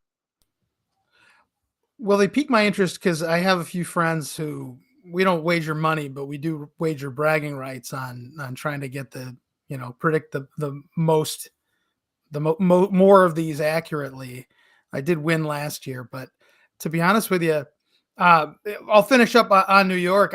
Even though we have one party rule in Jefferson County, more or less, I want better government for our friends in more purple districts. I want better government in Onondaga County. I want better government downstate, in some of those Hudson Valley, suburbs. So if having an opportunity, Lee Zeldin can come close, if he can come within 4 points, and that helps down ballot candidates like, I don't know, Molinaro in New York 19. I haven't looked at any of that. I guess I could pull that up real quick at the state board website where you can get live data. Looks like Riley is up 61-38 over Molinaro, but only 10% I have of the an interesting districts are theory on that race. But yeah, people made a big deal about, I say a big deal, but the left made a big deal about Molinaro losing that special election. But I'm pretty sure I'm right about this. Didn't they have? Wasn't there I would say a home field advantage because there was a Democrat primary on the same day as that special election? So there was going to be a disproportionate number of Democrats that were going to come out and be interested in that race because there was this whole other race on the ballot already. So I know that, again, the left tried to point to that special election as like, hey, hold on, maybe isn't going to be a red wave. Maybe there's going to be some, and they definitely tried to make that race seem like abortion was going to winning issue, because that's pretty much all they thought. Hey, look, Right. What's his name? Is it Ryan down there? I feel like he was like, yeah, he basically made it about abortion one. So I don't know, they doubled down on that and after that race, but I feel like they just have field advantage because they had this other high profile race on the ballot that disproportionately brought out the Democrats. And as I said, I'm not a Mark Molinaro fan. I basically rode that guy, hard in 2010, but I feel like he has even though I think a lot of people just dismissed him as a chance because he already lost the race, I guess, but I feel like he still has a shot to win that race. Yeah, I think he can. And, it is true that the voter turnout, I mean, it's a fickle thing. And if there's already a reason for one party to be at the polls, then, I mean, it will impact turnout. If there's a primary, but there's not a Republican primary, or there's not a Green Party primary, I don't need to go vote, Right. Or if I'm going to go there, it's just one race. It doesn't really matter. There is some of that. So I do agree that sort of, it's a thumb on the scale for sure. Yeah. And what about national races? Anything that you're kind of keeping an eye on that might signal a better day than not for the Republicans? Well, I think I'm trying to remember who said it best. No matter what party wins, the government is the real winner. How many former CIA agents? Yeah, they do. How many former CIA agents are on the ballot right now? You've got Castelli running against Elise Stefanik. You've got Evan McMullen out in Utah taking on Steve Lee. And I think there's two more former CIA operatives on the ballot right now. I mean, it doesn't get any worse than that. Yeah. Yeah. No. I do think the state wins primarily pretty much every election, so that's unfortunate for the people, I guess. But let me jump in. Yeah, go ahead, Mr. Hussong. Assuming the results that we have so far hold up in a state, what can voters expect starting January of 2023? I'm assuming you're asking that from the Republican Party? Like, what can you expect, or general? What can we expect from our government? Yeah. These wonderful people that put our best interests to heart and try to advocate for us with these laws and rules. Well, the bad news, it's looking like if what do you expect? What are your expectations for the red win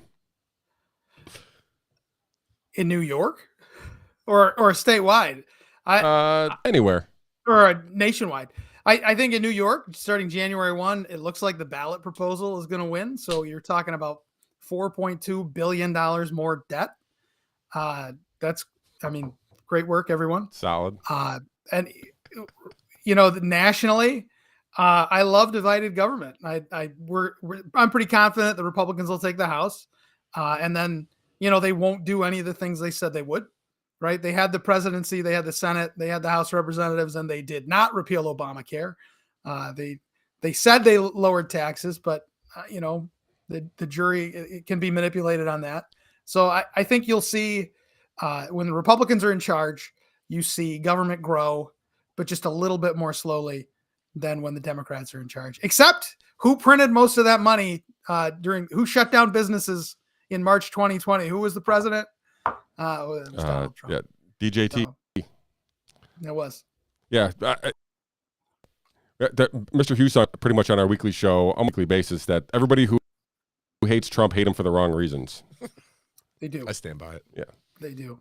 Yeah. And I'll also take Mr. Hussong's quote as Donald Trump made everybody dumber, Republicans and Democrats. Like they're just all like it's basically a manifestation of I can't. So like they eventually just turn into irrational people, which makes them some and again uninformed. So we do have an update here with 105,000 votes here. A tightening governor's race, Mr. Maxon, 55% to 44%. Still in favor of Kathy Hochul. I'm not sure. Obviously, we don't have the ability to kind of know where these votes are from, so if they're coming downstate or upstate. But a narrowing a race there. Now it's within 9 points. It was like double digits there a little while ago. Let's move down to some of these House races. Date? From the Onondaga County Board's website, so it could be every single website I'm on is a little different. I haven't yet pulled up the one that you supplied me yet. That's from the Onondaga County's results cast, they call it. So let's pull down to these House races here. Here we are, New York 22. Still a lead for Conole here with 104,000 votes, 57 to 42%. So we're starting to get some New York results in here a little bit. Mm-hmm. But a tightening governor's race. I should check my predicted app and see if I'm making money. Get out while you can. Get out if you're ahead. I'm looking. I guess these have two state Senate races that are again new districts after the map stuff there. So we have some interest down here trying to figure out if these two incumbent Democrats have the ability to hold these new districts that they have. Both of the people are being run. One by a brand new Rebecca Sheriff, who's never run for. Well, she runs for school board, I believe, but she no other elected officials. And then Julie Abbott, who's one of our county legislators, former news personnel, running against Rachel May, what I like to say, the chair of the aging committee, who didn't hold Governor Cuomo accountable, and somehow she still got a stranglehold on this seat. So this is kind of a weird three-way race for us. There's a Julie Abbott ran and lost a conservative primary, so the conservative have a different, they have a third-party candidate on this race who's gaining 6% right now, which is not, she's our Republican candidate's getting beat by double digits here, so not within the margin of victory there, but a good turnout for the Conservative Party here at 6% in this race. Justin Coretti. Yeah. I never met him, but I did vote for him because I always like to play spoiler. So tightening races here. Mr. Hussong, did you pull up any data, any something that you want here, or something that I am not paying attention to right now? No, I'm just trying to compare the Google results with your Onondaga County Board of Election results. Is the total votes like way off? I'm assuming that's. I mean, I don't know how one would get. I don't know how one site is going to get reported results that the other sites aren't going to. I don't understand how that all works yet. I'm not going to try to figure that out. You can call me, pessimistic, but I'm going to guess that the people at Google are going to get the results faster than the people of the Onondaga elections. Well, it depends on where these guys are. Probably from Google. Yeah, probably. Sorry. So what do you? 1.3 votes for Kathy Hochul, 807,000 votes for Zeldin. Yeah, is that the New York Post that you're looking at? No, I'm looking at Google. Oh, okay. Yeah, so this is only 105,000 votes. So yeah, there's 1.4,817,000, 63% Kathy Hochul. I mean, I can't believe the infrastructure at Onondaga County is not up to snuff to give us. I'll bet you it's because the one of the board of commissioners is out driving for Uber right now. No, that's not true. It's fake news. He did that on his own time. That's my bad. I'm so sorry. Is it too soon to joke about that? I feel like we're all right. Which one was I looking up? Oh, it's New York Post. The New York Post, a good one. You liked that one. They seem to have. Oh my goodness! Do I still have it? Oh yeah, here they are. So, do we think that the outnumbers, is that problem limited to Jefferson, or is that what we're seeing statewide, or is it too early to call it? I love getting into the hard data, and I know the data in my county. So I've heard, again, I hear anecdotes from other counties, from friends and family across the state, and they say, no, I had to wait in line. I've never had to wait in line before. So I do hope that voter turnout's up. I can't imagine why it would be up everywhere else and down here by, right, 15%, or I can't come up with a reason for why that would be. Now, I want to put in another plug here for the State Board of Elections website, because I've got Kathy Hochul at 1.6 million, Lee Zeldin at 974,000 live updates. Do you have like special to a county website that we just don't have? No, it's the state election website. I'm gonna try to pull it up here. Yeah, I sent you a link. At least I think I did. Yeah, I did. already deleted it, or X'd off thing, so I've already lost it. But let me see if I can find it. You're so good at your job. And I love DuckDuckGo myself, but I am, fully integrated into the Google ecosystem. Yeah, I mean, I'm just, trying to make my life like a harder. That's all. Here we are. New York State Gov homepage. All right. Election night results. Yeah. Here you So are. you can check any House race, any Assembly race, any Senate race, and it updates in real time if you click the auto refresh button. Let's get that. All right, onto your data source. Let's look at the New York 22 on this site here. So,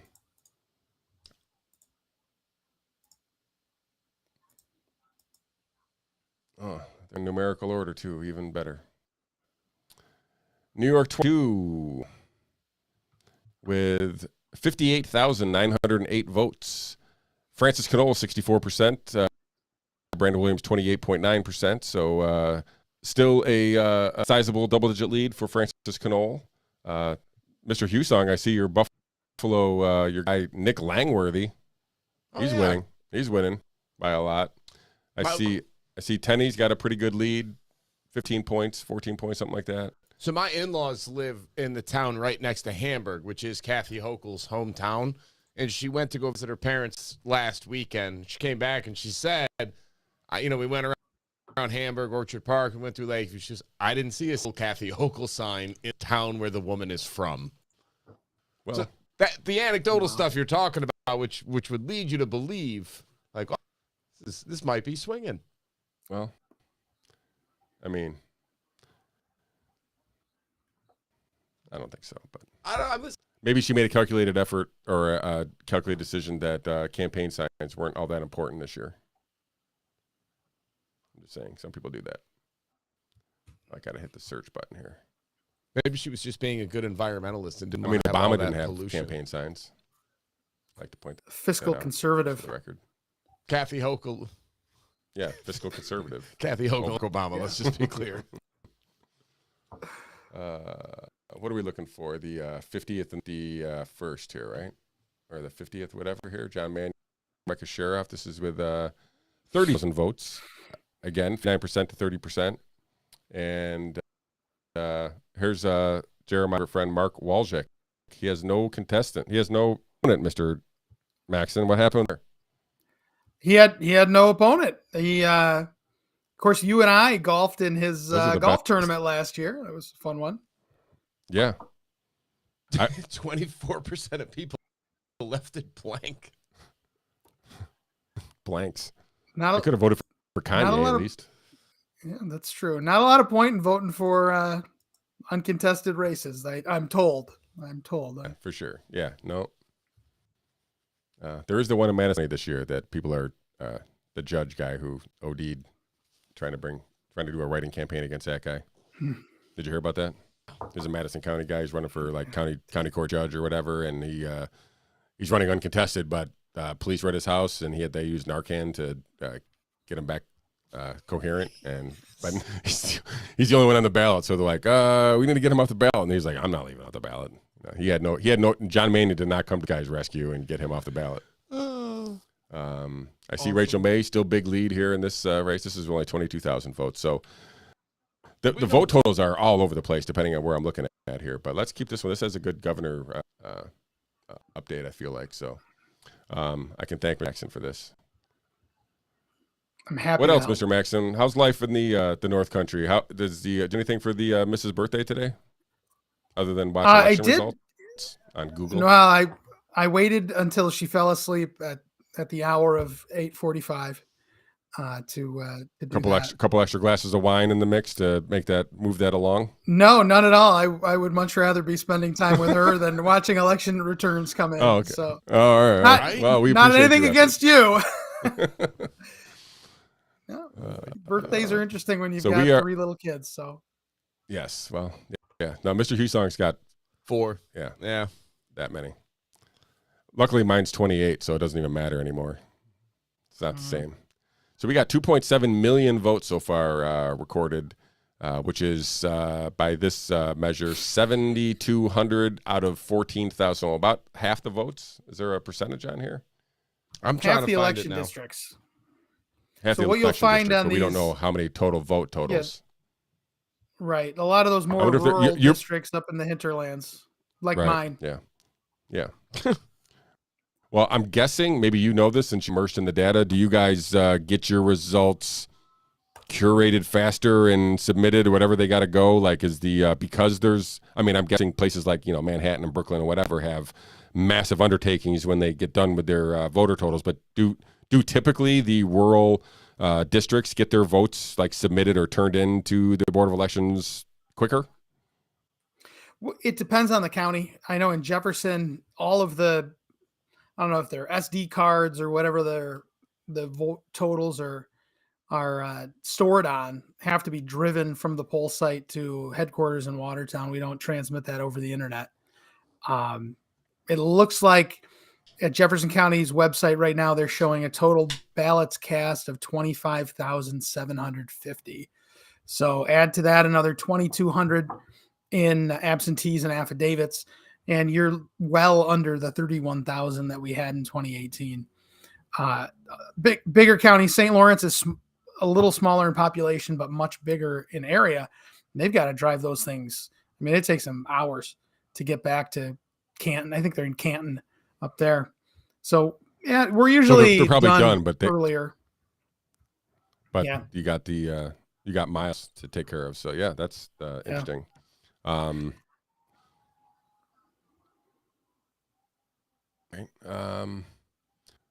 Let's look up some of the what are some of these national races that we wanted to kind of keep an eye on. Let's pull back up Politico. I think we like New York Post better than Politico. Do we? I did. But they didn't have national, did they? I thought New York Post. Oh, maybe they did. All these videos that oh no, they have election results here. So let's look at some I like the map. That's my I don't know like the map. get a map. Oh, let's look at the Senate race here. So Herschel Walker. So the New York Times is reporting a 61% chance that Herschel Walker will be the next senator from the state of Georgia. He was a man-child. Was? Yeah. In 1983. Telling you, man, if you played NCAA football on Madden, him and Buxton, Herschel Walker, he played for the Georgia Bulldogs. You know this, right? I think this is why the people are tuning in for these brilliant political insights. He was a hell of a running back. I'm not arguing that point. I mean, in 1983, I was not yet born, so I can't comment on that. But still, 65,000 votes for the Liberal candidate, Chase Oliver. This is with 81% of the expected votes counted. So we are getting down to crunch time here. So in Georgia, my understanding that if you don't get 50%, runoff, right? Yeah. So, however, but he's at 49.7, so pretty close there. I mean, again, we don't know, who's reporting what in Georgia at this point because we're here, but it's all this has kind of moved from Warnock to Walker over the last hour or so. So maybe the results are continuing in that direction. So let's check in on PA and my boy John Fetterman. Getting close there too, Mr. Hussong. 50.5% to John Fetterman. Who's Eric Gerhardt? He's a third party. I think he's the what party? He might be. I don't know. Libertarian guy. Is he one of your people? I don't know. That's a possibility. I can't remember. I feel like we have good ballot access in Pennsylvania, so it's very possible. Pennsylvania allows. We've elected libertarian candidates there in Pennsylvania. So, but again, a very close, tightening race. I don't think they have runoffs in Pennsylvania, so that would be advantage. Whoever's got the momentum here. We've got your boy J.D. Vance, 54%, 45%. So I know Wisconsin, the Senate race was Johnson. Very close race here. Very COVID skeptic, so I'm rooting for Ron here. He's kind of been, I don't know, maybe the leader in the Senate on COVID policy. So we got our first Arizona info here. 56% for Mark Kelly, the incumbent, versus Blake Masters. Mark Victor is the Libertarian candidate who dropped out of the race, but still has 25,000 votes and 2.3%. So the Libertarians still voted for him anyway, which is not shocking because they're Libertarians, obviously. You can't tell them what to do. They're not going to. Hey, go back over to the PA when I want to look at this guy Pennsylvania, up, whose name I can't remember. Eric Gerhardt. Eric Gerhardt. All right, thank you. Yep. Those were the Senate races. We still haven't anything from Nevada, and I think those were the other ones that we got. So Nevada, Arizona, Wisconsin. Gear belongs to you. Good. We got a bunch of spoilers playing. You mean your party wouldn't give their nomination to Mahmoud Oz? No. No? That's so weird. Let's look at some of these governor's races. Let's see what's going on in Michigan. I'm interested in that. God, I hope Governor Whitmer loses. It's close. 53% for Governor Whitmer. It's perfect. Who are you, Trump? Andrew Nixon, the Republican candidate, 45%. This is with 26% in. So that's, again, a close race. I think this is, Whitmer, outside of her scarring kidnapping attack, sure that she was very, even though now she says she wasn't, close the schools and lock everybody down and send all the old people back to the nursing homes, governor. So we'll see if she can withstand an outsider. I don't know what Tudor Nixon or Tudor Dixon's past is, but I think she's clearly an underdog. So interesting that it's close early there. So what else? What are some of these other governor's races that we were worried about? Anything? Georgia, Kemp. I mean, what about is a strong. Well, I phrase. say worried about. I say more interested in. So we're interested in the results of these. Let's check out Kerry Lake since we got some. Katie Hobbs out early over Kerry Lake. Would that be an upset for you if Katie Hobbs won? Or do you think Kerry Lake's going to win? I have no idea. Oh. What about you, Mr. Maxon? You plugged into the Arizona governor's race. If you have a take on this, what I would say contested governor's races. We talked about Michigan and Arizona being the two that I'm interested in myself, outside of New York anyway. Well, I'm just checking right now, and who I predicted was going to win. So although of course I'm always rooting for the Republican, let me check governors. Let's see. I think I predicted Lamont in Connecticut. Oh wait, that's 2018. This year I predicted Lake out in Arizona. Schmidt in Kansas. Okay. That doesn't look like it's paying off for me. I feel like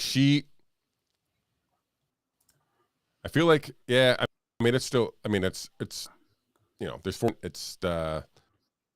they've already had issues at Maricopa. Their machines didn't work or something, so there was people screeching about election fraud already before the day even got started. So but I feel like Arizona's I don't know if a bellwether result, but I feel like it's one that if there is a red wave, I think Arizona goes red anyway. So I think Wisconsin's another one of those districts or states rather. Yeah. So where that's do you a swing think in the state. governor's race there's a chance? I do. And well, I think it's close it's as one well. that I've been watching. Yeah, and it's close. 52%, 46%. This is with about 5% reporting.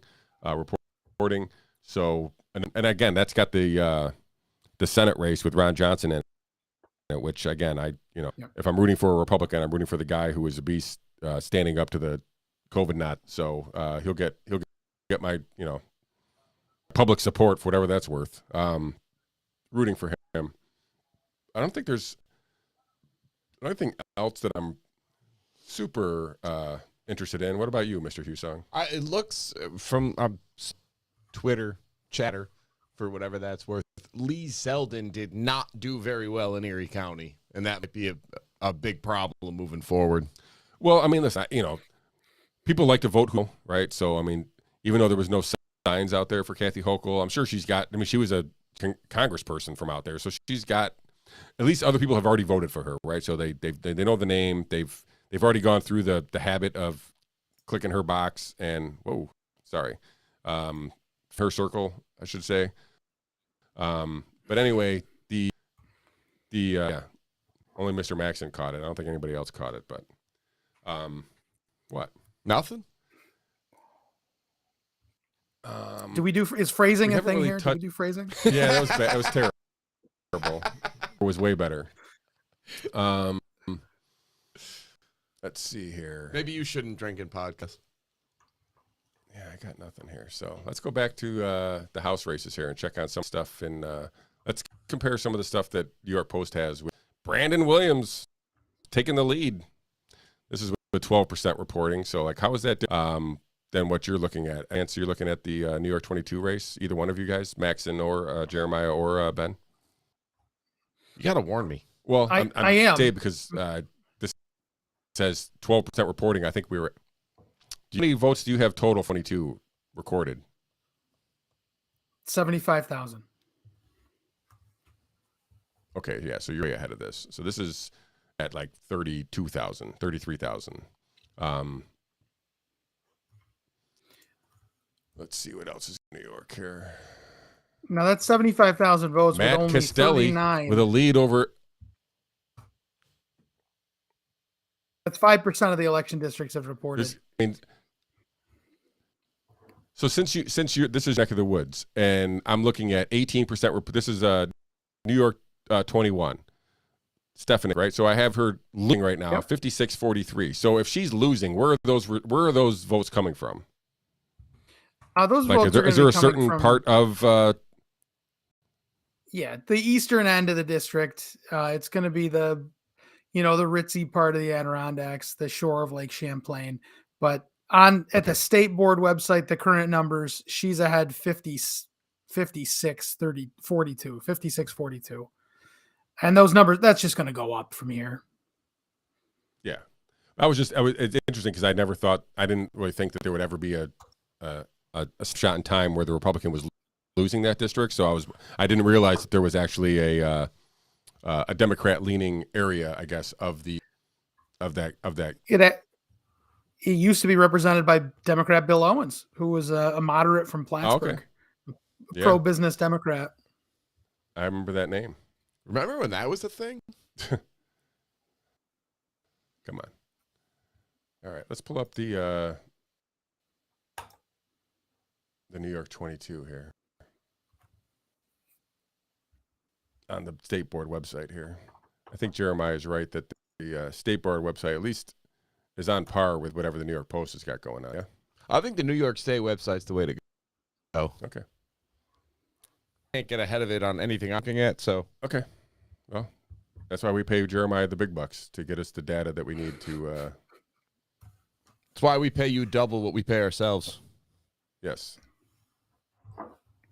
See if they said there's a county breakdown. Oh, there is. Let's see here. All right, so we can kind of see where some of these votes are coming from if we can check the county a little bit anyway. So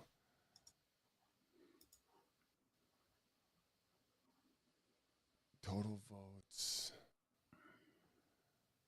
Yeah, so Onondaga County has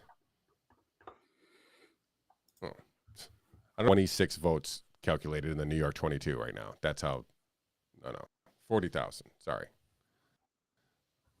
So they got 4,000 from Onondaga County and Oswego. Oh, okay, so Oswego hasn't reported yet. They got 2 votes. Oneida only got 12. So I think that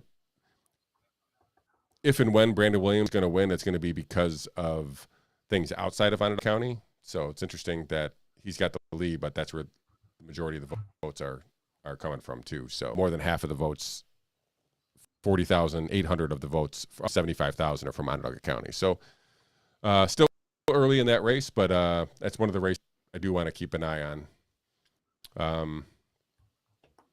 Let's go back up to the.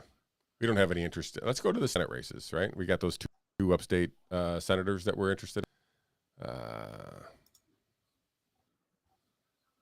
Don't remember their tricks because they changed them so many times. 50 is one, but let's pull up all of them here. Rachel May and John Mannion.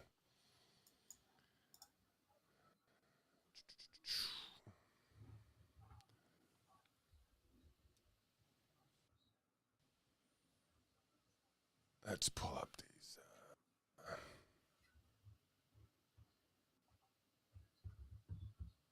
Yeah, still about the same. 30,000 votes in the 50th. 33,000 votes in the 48th. Still both incumbents with a double digit, almost 20 points for John Mannion in the race for 50. But we'll see where those are coming from there. What do you got for me, Mr. Hussong? Anything that I should be that I've missed and haven't covered? I think that based on early results and what we're seeing with depending on which counties these votes are coming from and how many, et cetera, it looks as though Lee Zeldin is going to be mostly talk. Well, we can get the county breakdown here, right here, Mr. Hussong. From the numbers that I'm reading right now is that he's only trending to taking about 30% of New York City. So 30% is not going to do it, more than likely, especially not if he's underperforming in Erie County. But I guess never say never, because you don't know when there is that anecdotal discussion out there. I mean, I went to the polling place today and I had to wait in line, and I don't recall ever having to wait in line. And by the time I came out of it, the line was out the door and around the corner. So here's Erie County for the governor breakdown here: 55% to 30% in favor of Kathy Hochul. Yeah, that's not great. That's with 166,000 votes. 851. Oh, that's all. That's. I feel like Erie County is done. They have 851 out of 851 reporting. Right? Am I reading that right? I think you are. So now yeah. Let's compare that with Onondaga. Where's Onondaga at on that? That's low alphabet. Thank God you're here. Onondaga County. Right. It's here. after N. Onondaga County, 40,000 votes out of 304,000. Kathy Hochul, 63 to 26 over Lee Zeldin. NIDA. What am I looking at here? This is right here. I'm looking at Ontario. This is Onondaga. Yeah, Ontario's below. Onondaga's up there. And then, but that's with 0 of 433 districts reporting. 1,000 votes. So clearly, out of 304,000. So a lot of votes still left to come in from Onondaga County for all the races. And same thing with Oneida. Oneida is at 13,000 votes out of 132,000. So that's like 10%. Like there's still, it's like 15% of Onondaga County is reported. Can we see Monroe? Monroe County sure can. Monroe County, 0%. Get your stuff together, Rod. Not shocking.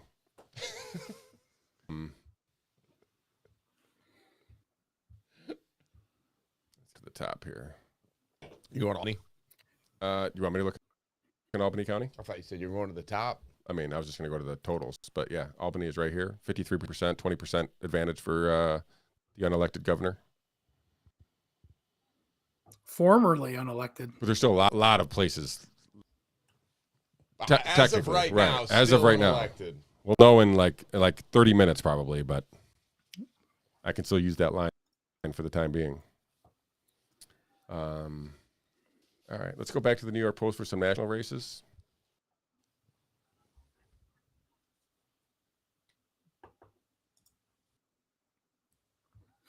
Now, I'm going to call it a night, fellas, but there's one thing I do want to correct the record. Our turnout in Jefferson looks like it's going to be have at it. a little bit better. 32,000. I don't know where these last 8,000 people showed up at the last minute.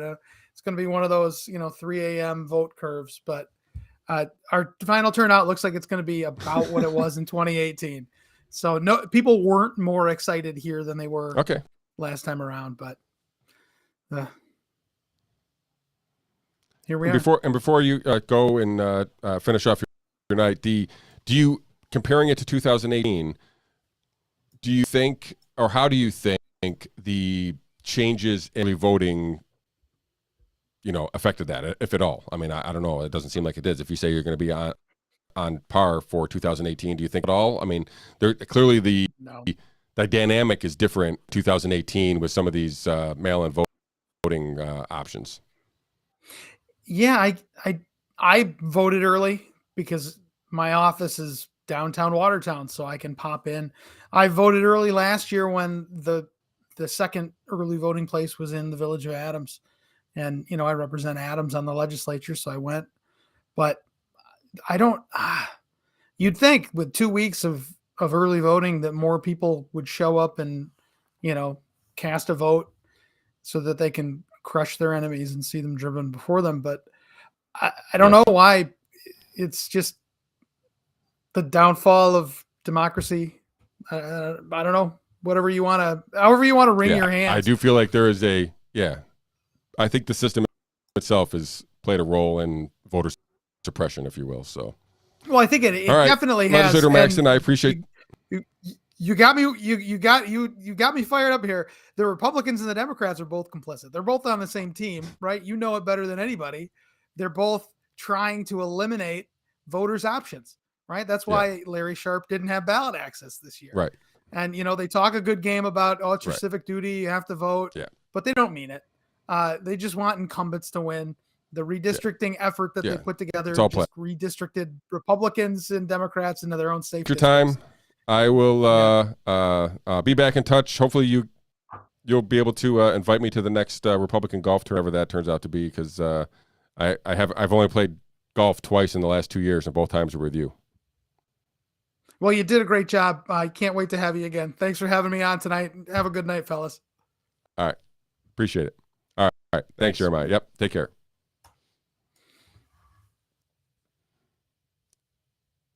All right. Let me get the screen back together here so we can look at what we want here. So, all right.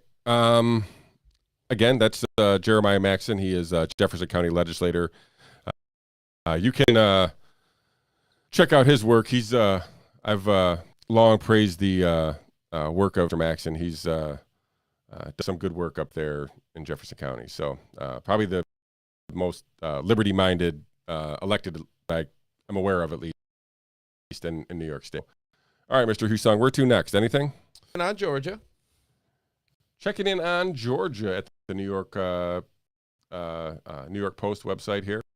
I don't think this was still 83% of expected votes counted. Herschel Walker is in the lead barely. Still not able to get to the 50% mark yet here. So At Chase Oliver is 2%, playing good man-to-man defense there. Face.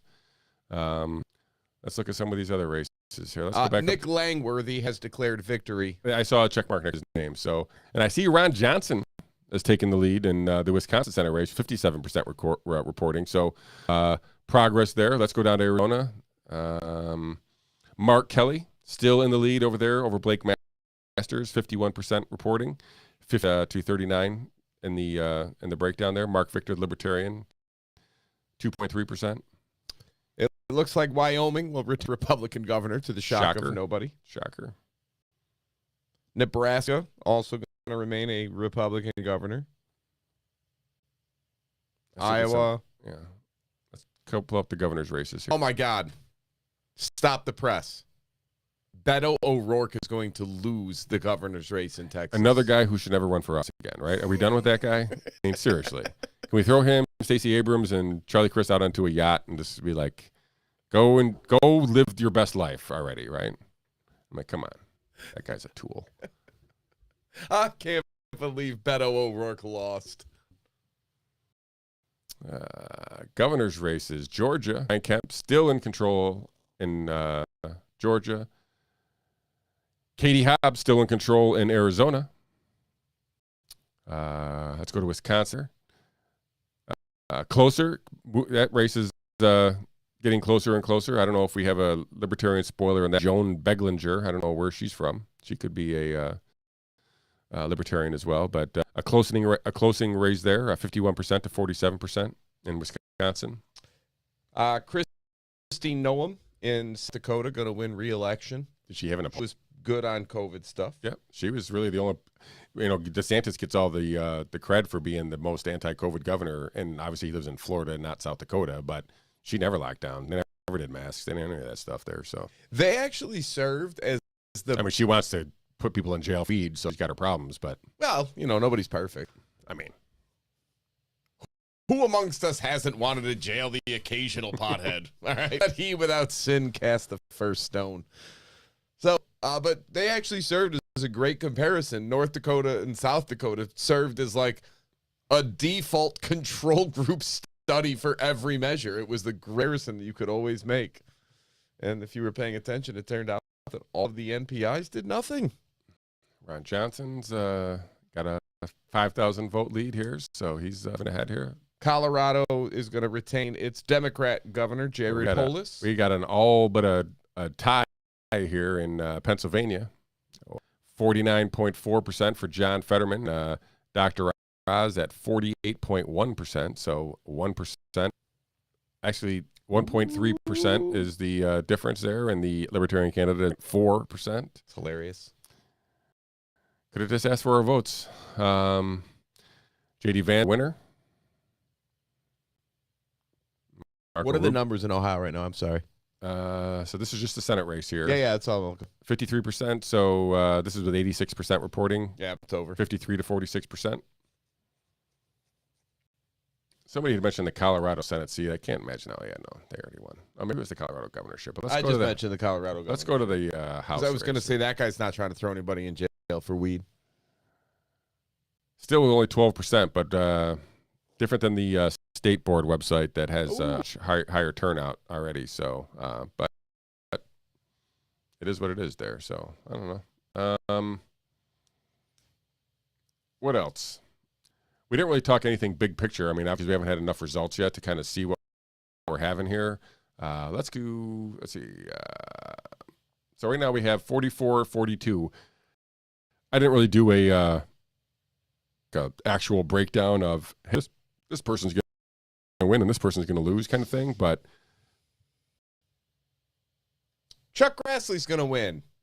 He's 104. Good for him. Yeah.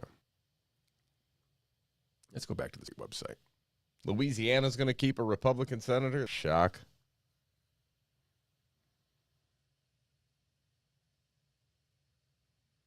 And Eric Schmidt, the Republican Senate candidate in Missouri.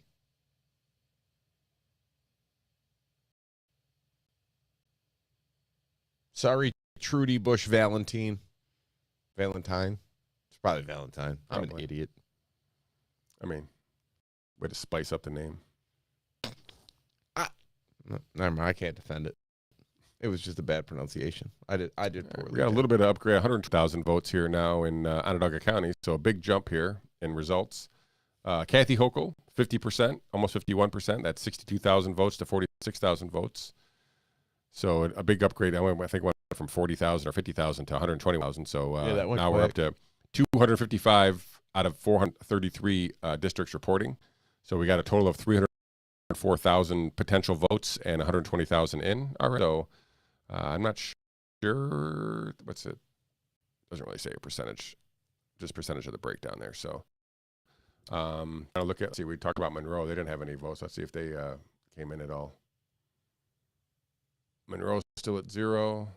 Let's check out the House race in the New York now that we got some updated. Yeah. U.S. Congress. Let's look at New York 22.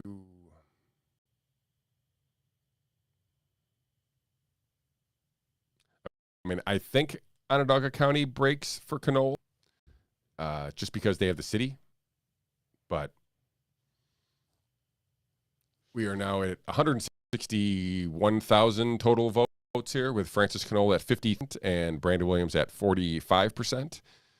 2,600 blanks.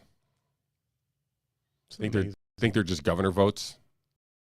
I guess. I don't understand. Just like the fake ones? I don't understand the point of not judging. Mm-hmm. But let's be real. If you're voting for the Democrat governor, you could make a safe bet that you want the Democrat congressman too. Yeah. I don't know. The blanks spark or trigger my conspiracy antenna. Like, why, as you point out, blanks? Like, are you just sending in governor votes just to pad the stats kind of thing? So, oh boy, we're going into dangerous territory here. Okay. and still nothing out of Oneida County, which I think is going to be Brandon Williams territory. So I think Oneida County and Madison County. Madison County is reported, and that's pretty much, yeah. So that's kind of the way it turned out. Still 8% blanks in Madison County. What's that? 8% blank in Madison County. Like, that's a large number of 26,000 votes. No. You're looking at the wrong number. Oh, you're right. Yeah. Sorry. That's okay. 8% on the conservative line. That's what I'm here good. for. I No, did the good. fact Your way to checking. keep me on the straight and narrow there. But a decisive win for Brandon Williams in Madison County, 56% to 40%. So huge turnout in Madison County. I expect similar, maybe not that difference there, but I expect a Williams supporting county there in Oneida. So we'll see.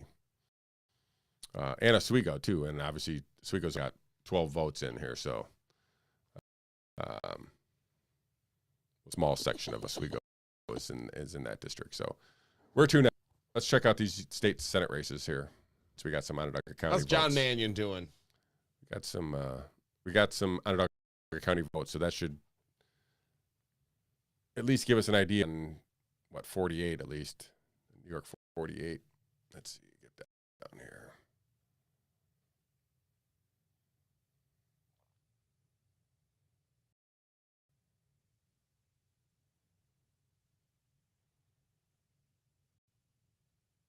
All right.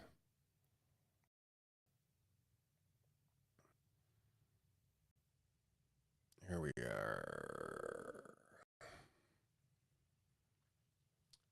48th district. Total vote 62,000. We have a 51% to 40% lead for the incumbent Rachel May.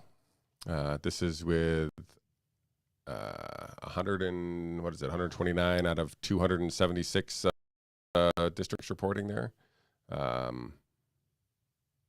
Looks like Rachel is gonna. I mean, I guess Cayuga County. Where are they? 13 out of 40. So there's some life. Julie Abbott in Cayuga County there. She seems to have a pretty good run there going there. Let's check out the 50th district here. Totals 52% to 45%. So Sheriff is making a little bit of a comeback here with now 89,557 votes. Again, Onondaga County is not doesn't the city of Syracuse anymore. So, but John Mannion is still holding a 51 to 37% lead in Onondaga County, and that again with 144 of the 204 districts reporting. I see Sheriff has one. Looks like picking up voting, so that will help her cause here. But it looks like Senator incumbents are in position to hold off and maintain their Democrats' wave going to affect their group. No? Is that you? That was me. I'm sorry. That's all right. I just want to make sure I wasn't missing a guest coming in. Nope, my bad. No bad at all. All right. So we are at 11:02, 11 o'clock here. Christ. 2 hours and 15 minutes into the game. And I'm going to echo Jeremiah's sentiments that I don't see a red wave here in New York. So interesting. Again, we're the deepest blue states that there is. So you would like to see that there might be some kind of signal in some areas that the red wave is going to be more areas of the state, but not so far anyway. So again, of the two state Senate races that I'm kind of eyeballing, I feel like Sheriff has a better chance than Julie Abbott, in large part because she doesn't have, or there's no candidate there ciphering off at this point. He's got 6% of the vote. But I also think the district's more in line with the Republican in the 50th. So Senator Mannion still holding on to that lead here by looks like 6-7 points. Let's go back to the governor's race. The New York governor's race. We county breakdown yet. Let's see what kind of results we have. 3.7 votes in, 51% or 56% to 42%. So Kathy Hochul still seems to have a control of the governor's race, and I guess you included here. There seemed to be a lot of thought that the Republican had a shot in New York. It doesn't seem to be the case here. Well, I mean, again, we don't know where these places are reporting, but the race hasn't narrowed enough to think that there is a shot still. Let's go back to the national map here.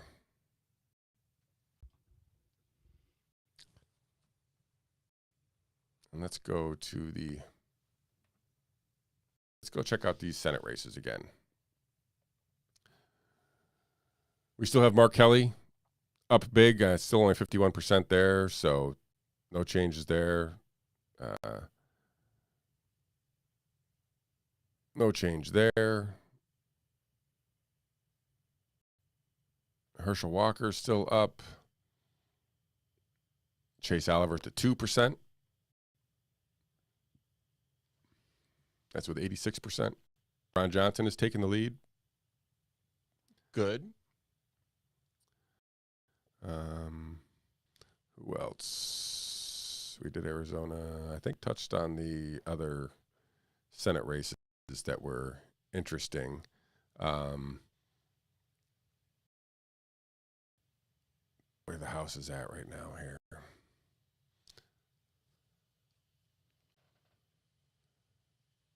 Right now, the House, the Republicans have flipped 5 seats in the House, and they're up to 160 congressional seats.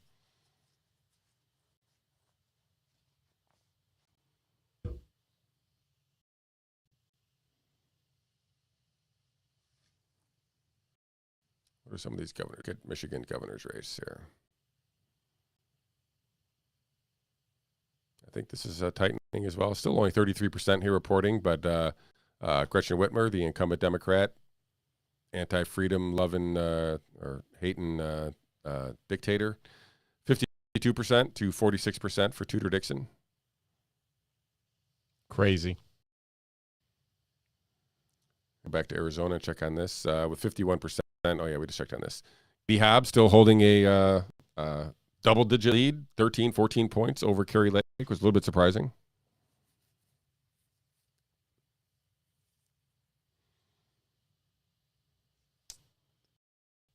I mean, I don't see a red tsunami by any means, right? No, I don't think so either. I think that those Senate races all seem to be going Republican, except for right now. I mean, Fetterman, it's too close to call, obviously, and it's too early for the Arizona race, but that one looks like the least likely for the Republican to flip. I think Mark Casey seems like he's in pretty good control here with half the votes in, but again, who's he running against? Blake Masters. So I do think if Georgia goes off, it favors Herschel Walker over Raphael, because if I'm not mistaken, the runoff rules are not everybody's involved. Yeah, no, Chase Oliver would fall would off. Drop ballot, off. Yeah. And I think that at that point, especially balance of the Senate is at stake, that would favor the Republican Party over the Democrats from a motivation view. The Pennsylvania results are very surprising. I thought John Fetterman was going to get smoked. That's the thing, too, is we don't know. So I'm assuming that he has pretty good turnout in Philadelphia, for example, right? I just think that's so. If the eastern part of the state is turned out and the western part of the state has not yet, then you could see a massive flip that way, and you still could be right. True. But you're right in the fact that, listen, I don't think anybody thought it was going to be a blowout just because of Dex again, but I do think you're right that nobody thought the Fetterman was going to hold on to that seat. Right, For that most debate people. Performance especially, it was oh my God, you got to be kidding. For sure. And that's where that one's starting to fall. I'm curious, I guess, Lee Zeldin. I didn't think Lee Zeldin would win. and I still don't. Thought it'd be closer, and maybe it still may. I said this during the primary, and even during the race leading up to the primary, that I thought Andrew Giuliani actually had the best chance of winning because I thought that his name recognition downstate might trigger an extra few percent that otherwise that no other candidate could get. Obviously, we'll never know because he lost to these. But I do think that there was without having. I don't think Lee Zeldin. This is maybe sound bad, but maybe it's the wrong words. But I don't think he was going to be or maybe the better word is inspiring enough to draw an increase in number. I don't think people were running out to vote for Lee Zeldin. They're against the Democrats and against Kathy Hochul and against some of the policies there. And listen, he did what he had to do. It's just so in New York. And honestly, what do you think? Like 4 or 5% that he otherwise would have had have all moved to Florida in the last 3 years. So, I mean, there's, and, let alone the last 20 years. I mean, there's been an exodus of people leaving the state, and it's early for the weather. So those people are not leaving for the weather. They're primarily leaving for policies and the politics of the state. And those are people who otherwise aren't in favor of Democrat policies or politicians. So they've left. So there is a voting bloc that is living in, Florida someplace that would otherwise be voting for Republicans. And that, again, just gives them a huge problem trying to win in the, and I just don't know how to fix it. And if the results turn out to be like this, or he loses like by double-digit points again, like 12, 13, it would take someone with a celebrity type names recognition to be able to pull off an upset here in the state. It's impossible. I mean, I think we go back to what I was talking about earlier of my fear is it has to get really bad before the people will change. So it's not that the Democrats have to get wiped out so that they understand that people want change. Right now, the people don't want change. Right now, apparently, the people are perfectly happy with the stuff. Oh, all right. Well, then, for the love of God, don't complain to me about the crime rates in New York City. And we had a vote. So you have spoken. Letitia James won overwhelmingly. Kathy Hochul looks like she's going to win overwhelmingly. So if this is what you want, this is what you got. Now, for me, this is another reason I don't care.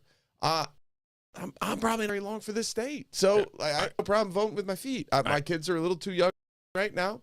I got businesses and everything else. But ultimately, if we can't get worst case scenario here, I'm thinking we are now looking at a continued economic circumstances in the state where the only way to get a business to come here is to bribe them with tax. And I don't believe that happens. Yeah, right. So we got that. I also do think we'll have a mask mandate by December 10th. And I do think because the FDA added the COVID-19 vaccine to its list of vaccines that you can count on that one being absolutely required children in New York State at some point in the next 4 years. These are things that I find it's not necessarily I'm going to take my ball and go home. But if I have the option of living anywhere I want, why would I choose to live here? Yeah. Why would you just bash your head up against the wall? Right. That's a beautiful area. You know what's funny is how many of my relatives who are very stridently, ardently, very, very pro-Democrat, New York's a great state because of it. A lot of them live in Florida now. They're complaining left, right, and center about how they can't believe Florida's going Republican. And I'm just staring at them like, it's weird you didn't go to California. It's odd that the weather was so important. That was the only thing. And yet you ended up there. Yeah. Huh. There's the, there's a banner hanging on an overpass, and I think it was Texas, and it was like, don't California, Texas, right? Like it was basically, come here, but leave your policies at home. Don't screw it up. Yeah. And listen, I don't mean to. I'm starting to sound as if it's a problem problem that the Democrats are somewhat worse. Like Lee Zeldin coming out and saying, day one, I'm going to pass an emergency order calling crime an emergency so that I can assume all of the executive powers to Kathy Hochul. Somebody like me, I hear that. I'm like, no, I'm trying to vote of office. Don't tell me you're going to do the same thing. Just a different emergency, and you're going to take over and declare an emergency, and then you get all these vested powers. No, it's not how it's supposed to work at all. So, do you think the Democrat legislature will, if Zeldin pulls out a miracle here and the Democrats are still somehow in control of the legislature, do you think they'll take away his emergency powers? I hope so. Of course they will. I mean, I just am opposed to the gross overreach of the executive branch that we've witnessed over the last 20 years. It's not been for the greater good that we down this road. No. That's my overall takeaway. So what are we looking at for the U.S. Senate? Where are we going to end up here, Shawn? Oh, we have it's flipped 45-43 right here in the U.S. Senate is where we current stand. That being said, there's a chance that Arizona. No, not Arizona. I feel like what ones are still up in the air right now? Well, Nevada we have nothing for, and that's one that I feel like is something we should be keeping an eye on. We're waiting to find out. It looks like there's going to be a runoff in Georgia, regardless. Like they're neither one of them have been able to budge here. I mean, they're still at 86%, but I don't believe there's going to be a declared winner in Georgia tonight. So if I'm looking Pennsylvania, at this, we have 88 in, which leaves 12 sided. correct. All right. Okay, Washington, Oregon.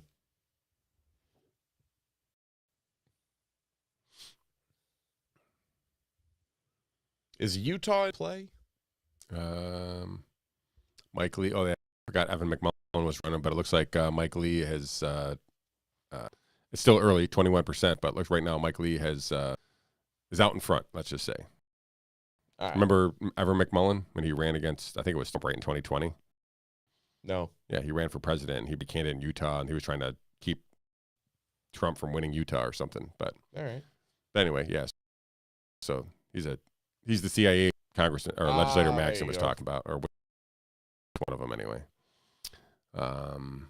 We're trying to pay attention to Ron Johnson here, who is kind of winning a close race with 66% in. We think that Georgia's going to be headed to a runoff. I think so. We're still waiting on Fetterman to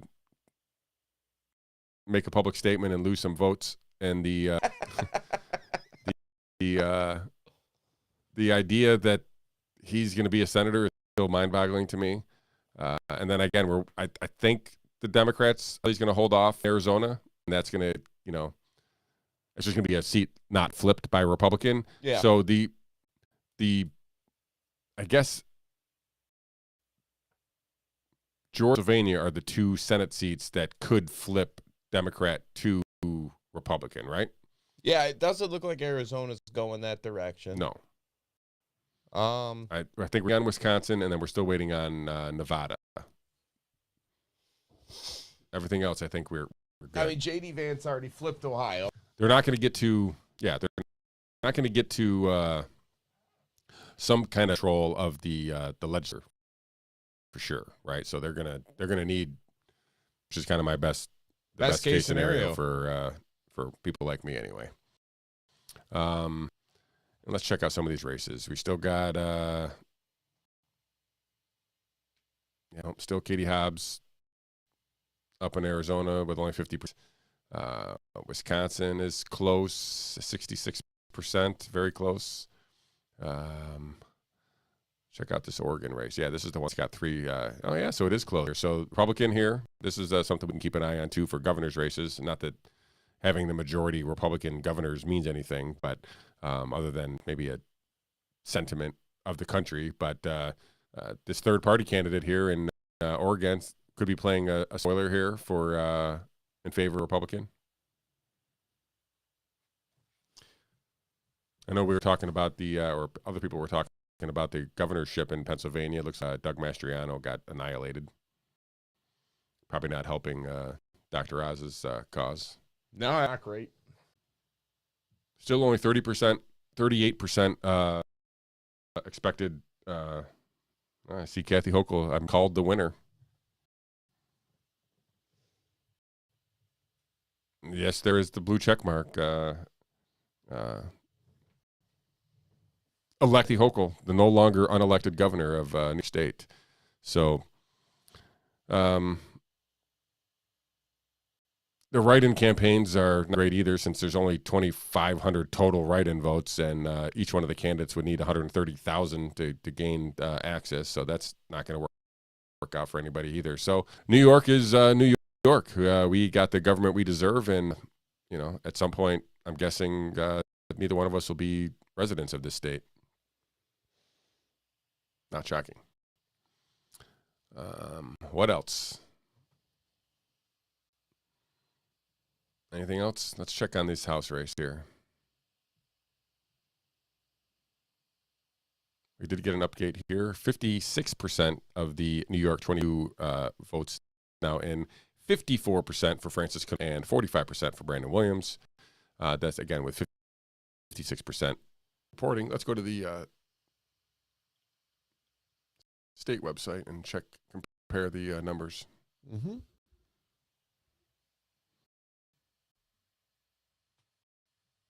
U.S. Congress.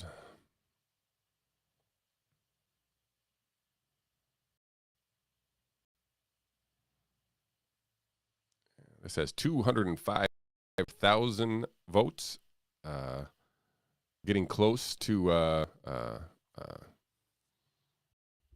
52.9% for Francis Conole, 45.26% for Brandon Williams. Again, this is with and 1.71% blank. Yeah, I mean, that's a lot of. That's 3,500 votes Across the state. I just looked this up a second ago. For the governor, 26,000 were left blank. What were you voting for? Probably didn't write in anybody. I don't know. Is that a protest vote? I don't know. Maybe. Yeah. I don't know. I have a feeling I'm going to spend the next 4 years tagging Syracuse.com and a lot of things that Kathy Hochul does and saying, you endorse this. Because, listen, I had my reservations about Lee Zeldin. I know Kathy Hochul sucks. Yeah. Like, I don't think Lee Zeldin would have been better, but there is no reason to think Kathy Hochul is going to suddenly change and become good. Yeah. No, she's terrible. She somehow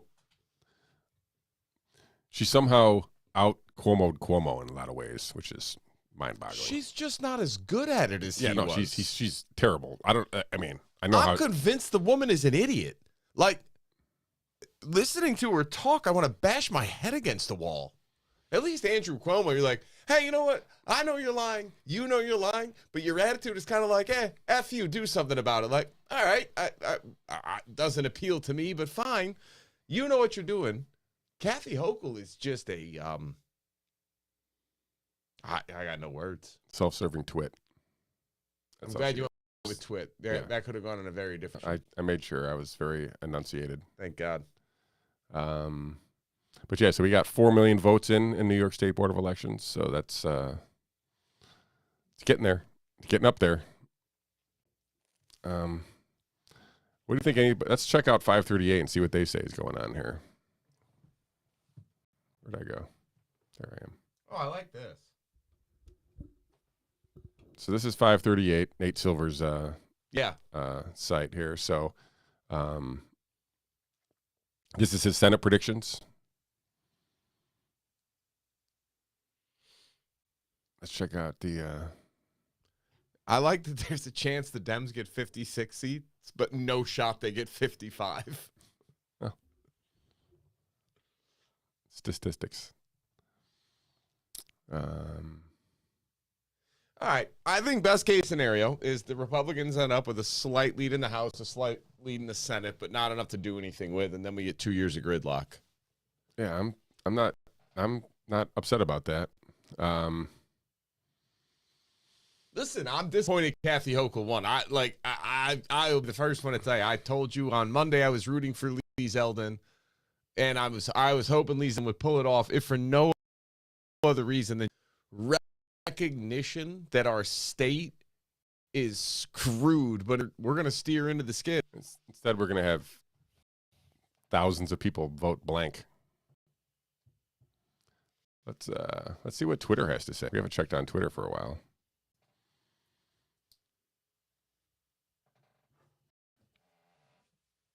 There's Marco Rubio's opponent. CIA dope here.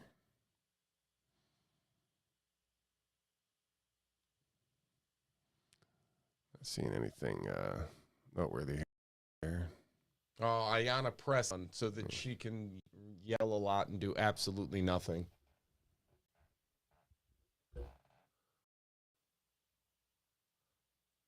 So, getting close here. Wow. This is with 73%. I think we might have had a farther update. There's your girl. Elected. Officially elected. Well, at least you'll get your Bills stadium. What? It's a good day for Delaware North. Yes. Oops. That's probably bad. Hang on. What do you want me to go to? Actually, go back to the one you were just on, the 538 or whatever it was. All right. What do you want me to look at? We got the take Senate and the House here. So this is I'm guessing this is kind of like this is a simulation. So it's running a forecast where it has Republicans winning 59 Senate seats and 84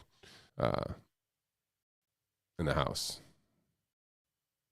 Or is that 84 and 100 chance to win? I think that's what it is. I think it's I an think that's a 84% probability. chance that the Republicans will take the House and 60-40 that they take the Senate, but it's only going to be by one seat. More than likely, maybe two. Yeah. I mean, this right here will put a stop to insane legislation, you would think, anyway, hopefully. Say stop, and, at least it would make it seemingly, we should make it more difficult. Not having Commonwealth being the deciding factor is going to be a bonus, I feel like, for the country. Agreed. Again, the New York, the governor's things don't. There's no tactical advantage by having more Republican governors, but there is a kind of a temperature gauge that you can take from that. Somehow it became, I don't even know if that's the right way of saying it, but the Republican governors became less insane on COVID, by and large. Yeah. And I mean, it took some convincing, but yeah. Yes. Much to the chagrin of our president, who cited that Sweden had a ton of deaths and we were right to lock down. That's the hill you want to die on, Donnie. That's the hill, right there. Yeah, listen, our newly do me a favor, go to Wyoming.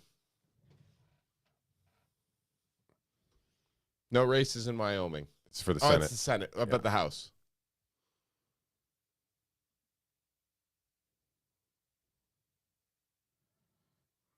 That map's a little confusing here, but do you see Right here. Wyoming in here? Where is it? Down. Oh, there it is. There you Harriet Hagerman is I think that's Liz Cheney's old seat. Yeah, I was going to say, that's what I was going to ask you, if this was That's all I wanted to look. Liz Cheney's old seat. I think you can count that as a seat flipped in the House I guess, as well. yeah. They won't give any credit for a point. Can we talk for one quick second Sure. on how insane the adoption of Liz Cheney by Democrats is? They adopted the whole crew. Everybody. Like the whole Dick Cheney Bush is administration. now- Yeah, they Oh were my just God. like, yeah, because they were the, I don't know, something like tolerable Republicans, I guess, all of a sudden. The war criminals. So I guess here's what I'm more or less looking for out of the next 2 years. And this is going to set up an interesting 2024 election. all the way around, because I don't think a lot's going to get done if they have this kind of gridlock. So what is Joe Biden or whoever the Democrat nominee, whoever that's going to be, what are you going to run on? And if Donald Trump runs, I think the Democrats still win, because I think enough people still have an overarching animosity or distrust of Donald Trump, myself included. Do you still think DeSantis doesn't run if Trump runs? I think it depends, but I actually moved closer to your position today, that he might not run, only because there was a truce, kind of unofficial truce signaled by the Trump today. Basically said everybody should go out and vote for your governor, DeSantis, that or whatever. So he bid kind of support him a little bit. I mean, we, most people know the backstory of DeSantis, who was in a primary fight when he was governor. He was a congressperson. He was running as the Republican governor. He won a tight primary and was in a tight primary until kind of Trump pushed him over the edge, or pushed him over the top, and then he barely won against that crazy Gilliam dude, and who governor. was then arrested. Yeah, that was amazing. Yeah, he only lost by like 30,000 votes. And then DeSantis wouldn't be anything. And Gilliam would have been arrested in the governor's mansion. Yeah. Would have been great. Who knows? There's no way that DeSantis can't acknowledge that Trump played a role in his being who he is, right? Like, you can't get away from that. It's impossible, because he played a role early enough on, and the rest is history. And I'm not saying that Trump was clearly, he wasn't making any decisions for DeSantis during COVID. He did that on his own, so he gets credit for that. But I don't know. I think the problem is that Trump is pissing away the political capital that he built back in 2016. And he's not, and this is where I think most people get it wrong on the state of the Republican Party. Of people did not fall in love with Donald Trump. People fell in love with the message and the FU attitude that he took towards the establishment, the media, and to career politicians, which a lot of people could get on board with. The problem is he was actually doing fine until COVID, and then he folded. And he put himself surrounded by bad people. He didn't do the right things as far as getting out of Afghanistan, as far as Julian Assange, these other opportunities he had to really put his mark. He didn't take advantage of them. He backed down. He surrounded himself with John Bolton, of all people, Mike Pompeo, Anthony Swamp Barr. creatures, Yeah, like all these people that were just terrible. And like, if you didn't pay attention to this day in and day out for 20 years, you didn't know who these people were. But now in hindsight, when you find out about them, you're like, what the hell were you thinking? So then COVID hits. And this is where I think Donald Trump's going to have a lot of trouble if he runs. Now, Donald Trump, let's first go over the positives. His rally still got a ton of people. People are absolutely motivated by the guy. He still has that FU attitude to the establishment, which does absolutely resonate with a large portion of the population. Resonates with me, and I'm not even a supporter. Right. Now, here's the negatives. The COVID lockdowns were you. The $6 trillion bailout package that did nothing but exacerbate the wealth transfer from the poor to the rich, that was you. The $2 trillion investment from the Saudi royal prince into Jared Kushner's hedge fund. All right, not you, but if I'm going to blame Joe Biden for Hunter Biden's doing the same thing, I gotta flag you on this one. Sorry, Donnie. All of these things that line up where you go, if you're going to be a libertarian, a Republican, just a fan of individual rights, you have to at least be somewhat skeptical. Anthony Fauci is a product of you allowing him to dictate policy. And I think the biggest problem Donald Trump's going to have going into the next election is he cannot let go of vaccines. He still wants to champion them as some large accomplishment of his that we should all be thankful for. And the reality is, the same people that hate the Republican Party but came out for Donald Trump, they didn't love Donald Trump. They just can't take the establishment any longer. And the fact is,